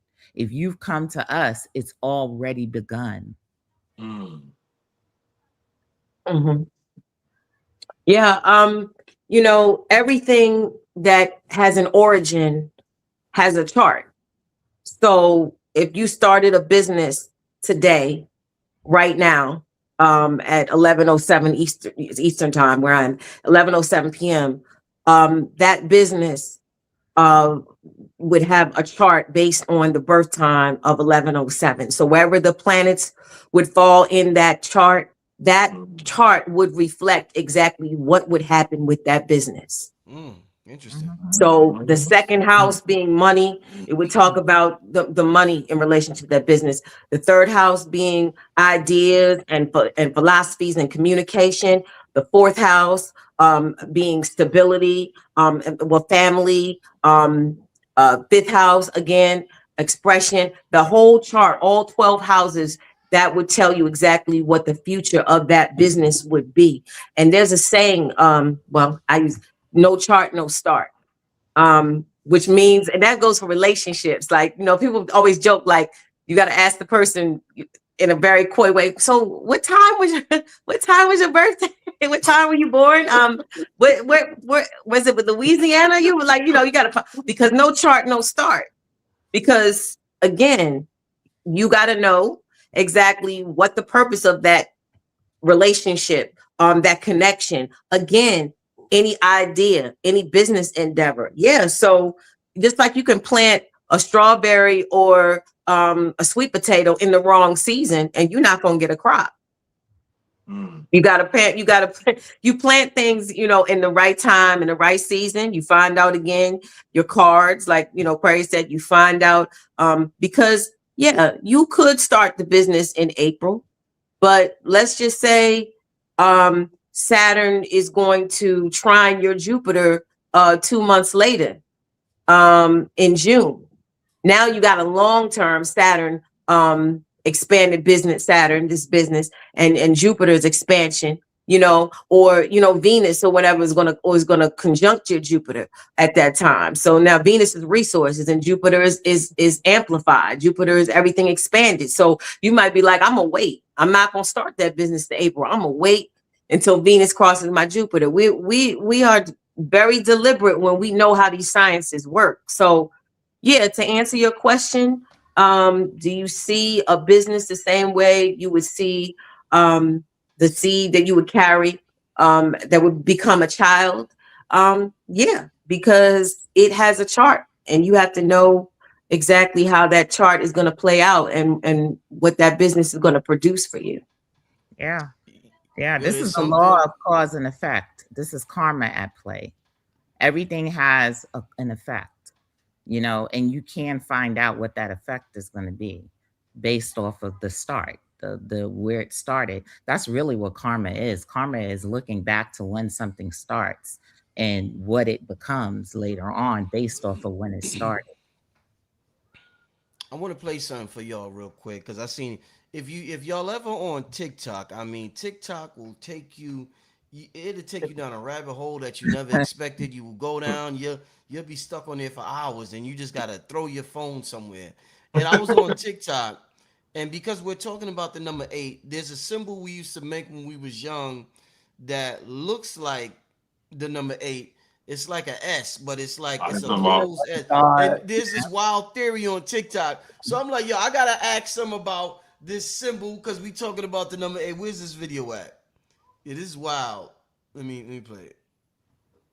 Shout out to TikTok. Have you heard the Stussy theory? Stussy theory? No. I never told you this. The old Stussy logo. You know the S that we used to draw as kids? The reason we're so programmed to write it, we have nobody knows where it came from. First off, the theory was whoever made the simulation, that was their logo to let us know who it was that made it. That's their logo or their trademark to the simulation. And what's even weirder, you know how the Stussy has the jester? Yeah. A lot of people that have been on psychedelics and DMT and say they exited the simulation, they all have the same very common occurrence of seeing an entity called the jester. Really? Yeah. One of the most prominent ones is a jester that greets you. I'm so curious if the person that made the designs for Susie went on a DMT trip or something, or seen the jester, got the idea for it. Weird shit.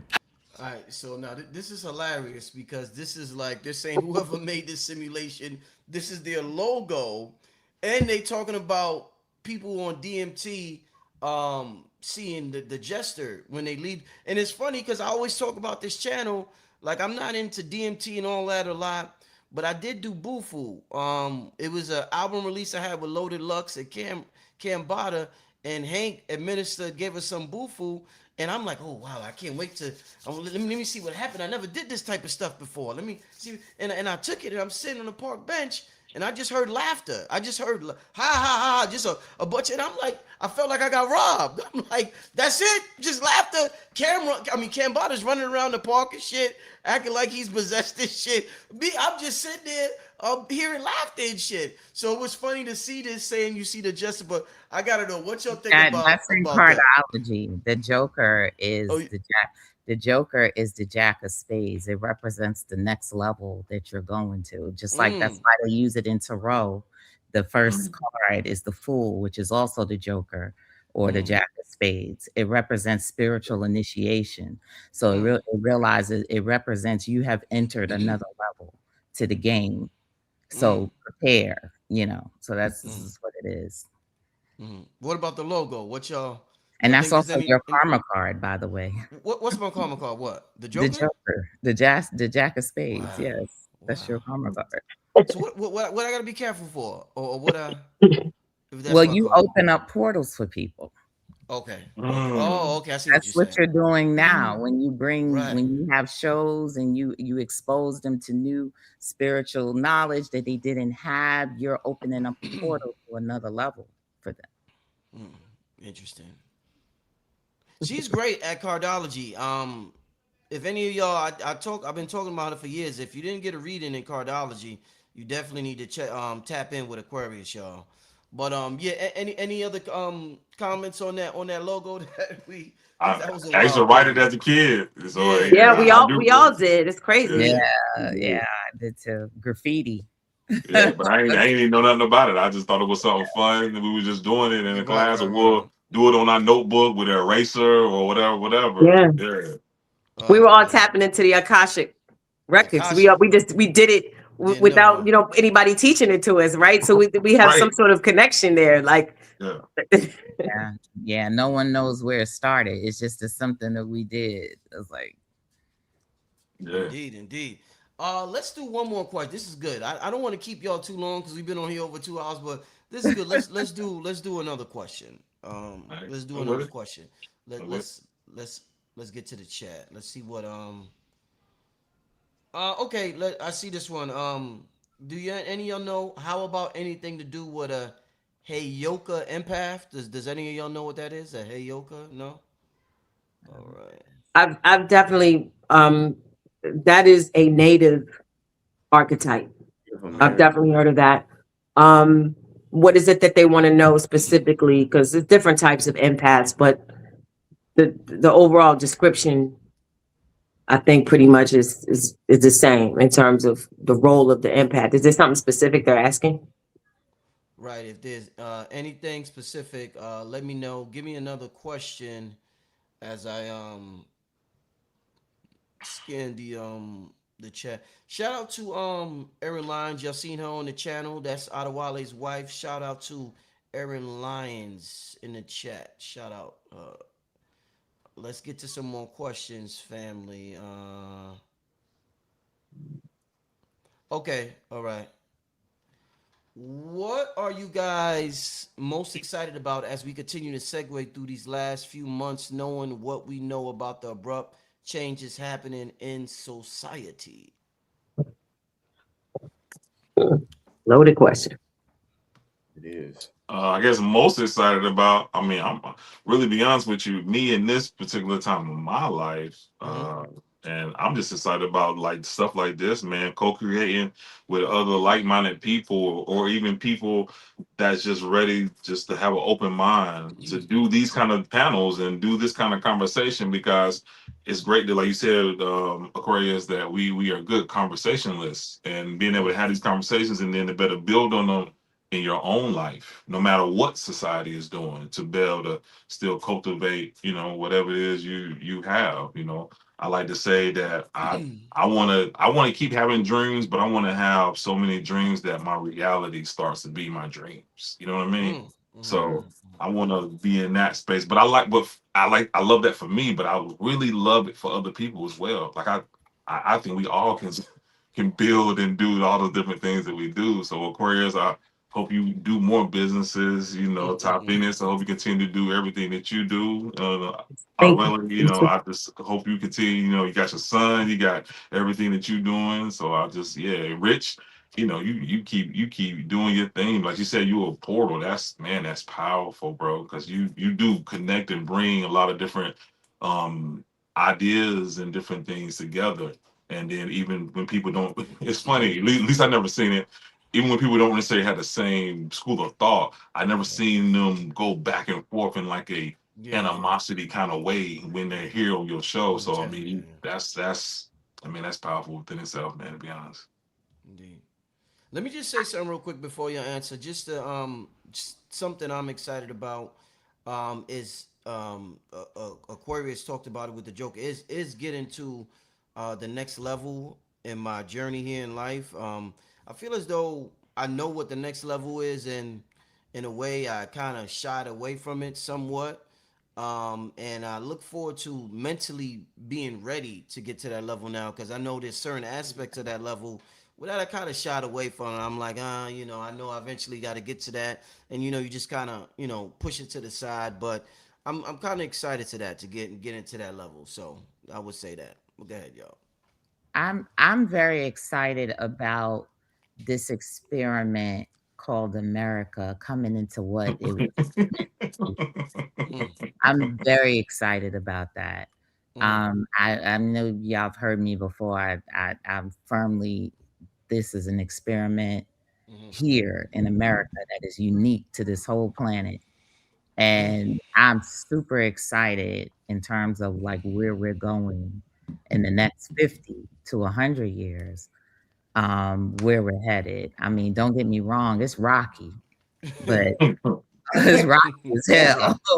But all journeys and experiences like this are rocky. And we got to remind ourselves of that, because sometimes it's during that rocky journey that we get shaken up and we think it's the end, or we think it's bad, or whatever the case may be. But just like the ascent of a mountain, up a mountain to get to the top, it's tough. But I do think ultimately very good things are coming. I think we're in the process of very good things, actually. And we're giving birth to something that has been, talked about for centuries. And I think so. I'm super excited about that and being a part of that. Like, what can I do to contribute to that, contribute to the experiment? What can I do to help bring people safely to, where we're trying to get to? So that's, and it may sound whatever, it's just so big. I have a Jupiter ruled moon, so I can't even I can't even limit it. Sagittarius moon, it's like it's just, it's all over the galaxy. But I'm very excited to see where we're going with this. I have faith that where we're going is a much better place than where we've been. Indeed. All right. Who's next? Good question. Who's next? You go ahead. You want me to go? Go ahead, Ty. Okay. I am excited about overall. I'm excited about the shift. This Pluto in Aquarius, where you're going to see, and the nodal shift. I mean, the nodes going into Leo and Aquarius, because I have the North Node in Aquarius. So I'm about to have like a nodal return, you know what I'm saying? And the South Node in Leo. So I'm excited to see with Aquarius representing advancement, futuristic things, experimental things, high knowledge, freedom. And then I know people mention the word detachment. And I want to just say something. Detachment, people often confuse it with being apathetic. And detaching isn't being apathetic. Just so we're dealing with this Aquarius theme of detachment. It doesn't mean you don't care. It means you're focused on the bigger picture. So you can't necessarily care about the smaller issues that really won't affect the larger outcome that will impact the collective, because Aquarius is about the collective. So I'm excited about the age of Aquarius, A of A, as I, call it. I'm excited about that because, people who are advanced thinkers and they don't want to fit in the box and they live life outside of the box, they're really going to get their chance to shine. Bob Marley had this lyric, the stone that the builder refused will always be the head cornerstone. And I believe Bob Marley got that from the Bible. But there's he says that the stone that the builder refused will always be the head cornerstone. So I think you're about to see the stone that the builder refused. That's always the one, right? You're about to see You know what I'm saying? The people that you thought weren't going to shine, they're going to shine. The people, you know, like Aquarius said earlier, it's a shift in the power dynamic. Pluto and Aquarius is power to the people. So I'm excited. I'm excited about that. And then Uranus, the planet that rules Aquarius, in Gemini is the futuristic thinker. That's the experimental thinker. That's the person. So I'm excited to see all the lyricists where people say, we don't want to hear lyrics. We don't want to hear thought-provoking lyrics. We don't want to hear intelligent lyrics. I'm excited to see that whole mindset go by the wayside, because Uranus in Gemini says, if you can't keep up with the ideas and the perspectives, like Aquarius said earlier, it's all about different perspectives. You can't keep up, you out of here. So I'm just optimistic overall in the larger sense about smarter, adventurous, fearless people finally getting their chance in the spotlight, getting their chance to impact the collective. Like someone said earlier, and I think it was Aquarius, that it's not about the influencer anymore. It's about the educated, experienced person with knowledge who is giving you the tools that you need. Not, oh, you look good in that bathing suit on that yacht, so I'm gonna buy what you told me to buy. No, you've been doing what you've been doing for 15 years, 10 years. You got experience. You have been impacting your community. I can trust you. That's where we're moving to now. So I'm excited about all that. The pendulum swinging. And for me personally, to answer the question from the person in the chat, me personally, I'm excited about not resisting my instruction, not you know, really just saying, okay, this is how I was raised, this is how I was acculturated, this is what I accepted, this is the traditions, but I don't gotta follow that. I can go my own divine route, even if it contradicts everything that was instilled in me or everything society told me was acceptable. So I'm excited about not resisting embracing that person that I was born to be, you know, because I'm sure we all had our own struggles with that in different ways. But you know, for a long time, it's like, I don't know, because I don't know what this person would think. I don't know how, you know, it's going to be too different compared to what this is what people expect and all. And I'm just shedding that, you know, I'm shedding it. Excellent. So that's what I'm excited about. Oh yeah. Oh yeah. Yeah. Adawale, you gonna close this out for us, my brother? Yes. I'm excited to see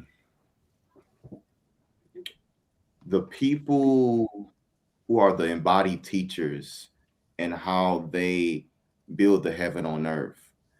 This is a time that I feel like the people who have all these book knowledge, all the intellects, and they know how to sound good, their time is up. Their time is up. It's about the people who have went through the experience, who have went through the teachings, the challenges, being homeless, losing everything, awakening to something else that they didn't know they could be. This is their time that they're going to be helping the world to see themselves, because the most powerful thing that we're going through is seeing people who have went through experiences where they were nothing, and then they're becoming everything that people are seeing, like, wow, this person's a whole different person. So for these next few months, I think that's the most exciting thing I want to see. I also want to see how things are going to be in America with, you know, Dr. Fauci, the child sex trafficking, this system crumbling. I'm intrigued and I'm curious to see what is the system we are going to create. And the people release the victim consciousness and we be more in tune with co-creator consciousness. Indeed. Individually of what I'm going through, I'm only 30 years old, and me being 30 years old, something that I was doing when I was 3 years old is I would access the Akashic records, but I didn't know it was Akashic records. I was just a person seeing things, being in different dimensions, different realities. But I'm at the time of where I'm at in my life to embrace it and not feel like something is wrong with me or is society's going to accept me? I don't give a fuck if society accept me. I'm here. I'm doing it. And what I'm doing, you probably never seen it, but I'm gonna show you a different way of how to do things. So I'm at the space of my life of I always knew that I was different, but I was scared to be that different. I was insecure in that differentness, but I'm embracing my uniqueness, and I know it's my genius. Oh, Ashe, yes indeed, Ashe. yeah, I didn't know Adawale. I didn't know you was only 30. You and B-Del the young gods. You and Wow. B-Del. Yeah, him and B-Del, y'all the young gods. Okay, yeah, Young that's good. bulls. We need y'all. We need the, I think B-Del's like 28 or something like that. So the up and coming young. Yeah, that's dope. That's dope, my brother. Well, I mean, what a show. What an amazing show. Thanks for staying on here for 2.5 hours, family. Thanks for staying tuned in for 2.5 hours. I know y'all all got amazing services and products. Please leave your contact information or any events or anything you got coming up so that people could get in touch with y'all. All right, yeah. So just hey, hit me up on YouTube, Alchemy Avenue. Got a YouTube channel. Got a lot of good information. Channel is really about how to use your power, how to use everything that you got and everything you have access to, which is everything. And better use that throughout your day-to-day life, no matter what you do. We need your power, your insight in every field of whatever that field is. Study. If you work at a bank, if you work at a restaurant, if you're a bartender, whatever you do, I think your power and your ability to acclimatize that to what you do is very important. So you can hit me up there. Got all my contact stuff there. I'm also coming out with a book that's in production now. It's called Book of Light. It's a combination of like the Lightcodes, some of these codes here. So some of these codes like this Let me are see in that. the Hold book. up. Let me see that. Oh, that's fire. It's 25 of these codes, and they have 25 passages with them. And I mean, it's really a Swiss Army knife kind of book that you're gonna be able to pick it up. You're gonna be able to read a paragraph, a sentence, or maybe just a word to better do what you need to do. So that'll be out soon. So I'm Yeah, I need thoroughly, that thoroughly. immediately. Like I'm No, talking for sure. about. I I'm got talking you. about immediately. I got Yo, you. no lie, family. Listen, I got one of Dave's. I showed y'all the other day. So I took this out. I had a studio session. Probably about. My girl took the kids and I forgot where they went to LA. They went to LA. She went to visit her niece, and Cambada, Blue Pill, Red Pill, a bunch of people. We was having like a writers camp. We was working on music, and I had this in the area that day. And every time I'm making beats, and I always look back at it, and I just felt like it was talking to me. So Dave's his light language joints is alive, y'all. I keep telling y'all this is some real stuff right here. So shout out to Dave and what he do, y'all. I keep this in my room. And that's what I told her to do for you. I told her because when Yeah. I create these light codes, I always had the intention, but I give it instructions because it's your creation. So you tell it like you was. I forgot who said about the you order something and you expect to get it. So I told it to be an assistance for you, whatever you're doing, just or whoever needs it that's in your vicinity and views it. Just be an assistance to whatever that is. On the back, you wrote clarity and power, and I Mm-hmm. called you. I said, "Yo, Dave, that's exactly what I need. I'm tapping into right now for Right. clarity because I needed to be a clear channel. I Right. didn't want no static. You know how the For radio sure. got static. I want if Mhm. I'm a radio, I want to be clear. I want my shit to no static. You hear the music loud and Right. clear. So it's exactly what I needed. Thank you, brother. But go For ahead. sure. Who's next? You can catch me on AquariusMaximus.com. You can catch me at guapcoin.org. Yes, we still have Guapcoin. You can get the EB browser, Everything Black. I have a browser, a Web3 browser now on Apple and on PC and Mac. It's called Everything Black. You can go to everythingblack.tv to get it. And I just released Cardology Studio, which is a software probably like the fullest, most extensive cardology software I've done yet. You can get that as well. And I'm constantly putting out apps and software. I mean, people know me that I have quite a few things out by now. And like I said, definitely listen out for Guapcoin because we're still doing what we're doing. We're still taking guap coin globally and still building communities, etc. So yeah, that's where I am. Awesome. So a lot of people know me as a musical artist. I do high vibrational hip hop or high vibrational music.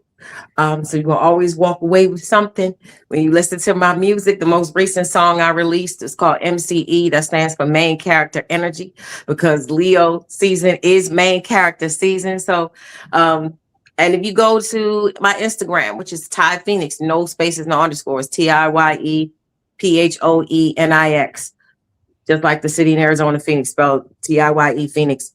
That link there, it'll take you to the links will take you to my music. Again, all high vibrational. So you want to raise your frequency, there's many ways to do it. And one of those ways is for you to tap into my music. Now, as an astrologer, my astrology company is called Chart Smart. The slogan I go by is men lie, women lie, but the stars tell the story.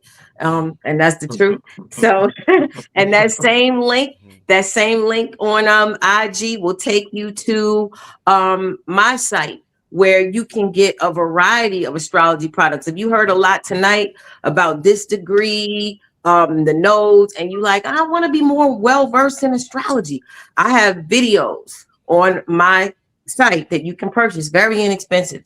Not even books. You don't got to read. You can just press play while you're washing the dishes or doing your nails. I have a video called Astrology for Geniuses. So that would tell you everything you need to know that we all talked about tonight. What is the best day? Should I play the lottery? When should I try to get pregnant? All of that. Astrology for Geniuses is made really simple. The most recent video I dropped is called The Jupiter Flame. How to get the most out of Jupiter and Leo. Jupiter's going to be in Leo for the next year.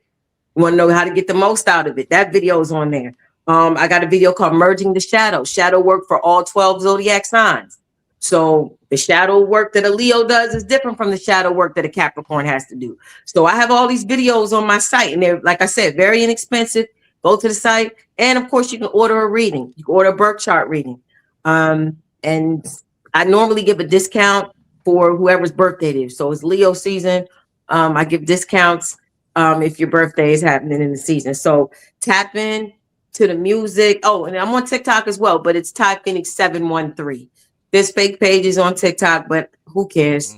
I ain't worried about that no more. So Tiye Phoenix 713 on TikTok, and just Tiye Phoenix, no spaces, no underscore, on IG. And the links on both of the pages, on the IG page and the TikTok page, will take you to the site where you can, again, order a chart reading. And that's any chart reading. Synastry, you and your boyfriend, girlfriend, you and your boss, birthday, which is the solar return reading. You want to know what your year is going to be like after your birthday for the following year. And then regular natal chart, any type of chart reading you want to do. Like I said, read the chart for my business. I'll read it. So yeah, tap into the music and tap into the astrology. Thank you for having me, Rich. This was awesome. I gotta tap in with you with that music. I've heard some of your stuff on Instagram. Amazing music, and I got your contact now. I definitely look forward to tapping with you with some music. Definitely. Thank you. All right. So you guys can find me on Instagram at Akashic Wizza, AKASHIC Wizza, WZA. That's my Instagram name. That's my YouTube name as well. So what I do is I channel the Akashic records. So if there's anyone who's looking to understand their blueprint, understand who they are, understand their star system, where they came from, and what they need to do on Earth, I do Akashic record sessions. So if you're looking for that, you can go to my website at adawaleofficial.com. If you're looking to do mentorship to understand how to move with your gifts and how to apply into this world, I also help people to do that as well. So if you're looking to understand who you are, and what you're here to do, you can reach out to me with that. And thank you for bringing me here, Brother Rich. Indeed. Adawale, I've heard such great things about your readings, man. So definitely keep doing your thing. People, they always come back to my channel and they say, yo, I got an amazing reading from Adawale. So yeah, you out there, the word is getting around that you're doing your thing with the readings, my brother. For real, for real. Thank You you. know. Also, Gratitude. I want all of y'all, because there's so many links. If y'all could all text me your information, and in the comment section, I'll pin it at the top of the comment section. So when people watch this video again, it'll be right there for him. So everybody just text me all your information, and I'll put it right there. Okay. All right. One last thing. Yeah. Me and my wife is having a Sacred Union Lionsgate portal tomorrow. So if you guys are wanting to go to that, go to my wife page, Aaron Lyons Official. You'll see all the details. And if you guys looking for a Lionsgate thing, you can come to ours tomorrow. Exactly. What time is it? What time is it, Adawale? It's at I believe what Pacific time? 9 a.m. Pacific time. Okay. So that would be what, 12 Eastern Well, time? 12 Eastern. 12 EST. Yeah, that would be 12 Eastern time. Okay, dope. Indeed, yeah. Give me y'all information. But once again, phenomenal show. I want to thank all of y'all for coming on the show, and I look forward to talking to y'all soon, family. All right. Thank you so much. Bye. All Thank right. you. Y'all take care. Have a good one. All right. Family, tomorrow I will be. Have you heard the Stussy theory? Oh shit! I will be at InvestFest tomorrow. I'm gonna go live for a little while at InvestFest. So that'll be in the afternoon tomorrow. So y'all stay tuned for that. There's so many dope vendors at InvestFest.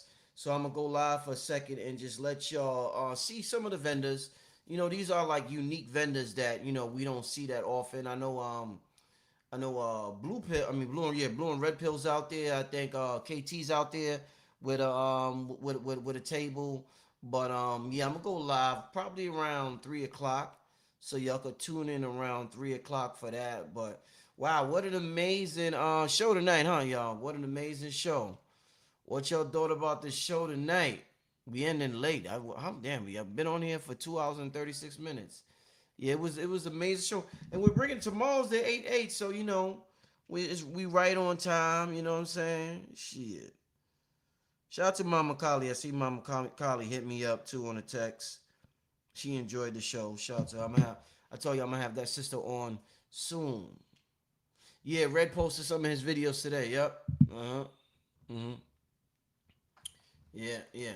But yeah, I'm not gonna be on here too much longer. Just want to let y'all know about tomorrow. I'll be going live during the afternoon. All right. But with that being said, let me see what else y'all talking about in the chat. We got some engineers in the building. I love to produce an engineer song with you. We got some engineers and producers in the building. Yeah, we're gonna give out soon when we get everything situated, we'll give out contact information to get in touch with people. Yeah, yep. This person, who is this person? Maybe, you know, I ain't even gonna go there. I was gonna point something out with a comment, but I ain't even gonna go there. Well, listen, family, thanks for tuning in. This is Brother Rich getting out of here. I will see you tomorrow in the afternoon live at the InvestFest. Peace and blessings, family. Before there was cigarettes, before there were brands, there was the leaf. Tobacco is one of the oldest forms of spirit communication known to humanity. Long before modern times, it was understood as a living messenger, a way for human intention to travel beyond the visible world and return with meaning. In the oldest traditions, tobacco was never a habit. It was a bridge, not something used to escape life, but something used to speak with it. Our ancestors knew breath as spirit itself, and smoke was breath-given form. When the leaf touched fire, it awakened. When guided by breath, it carried thought into the unseen. In that moment, intention became vapor, and prayer learned how to rise. It was never about getting high. It was about clarity, connection, making the invisible visible. That's the memory the leaf still carries. Radio Cigars. Radio cigar. Radio cigar. Radio cigar.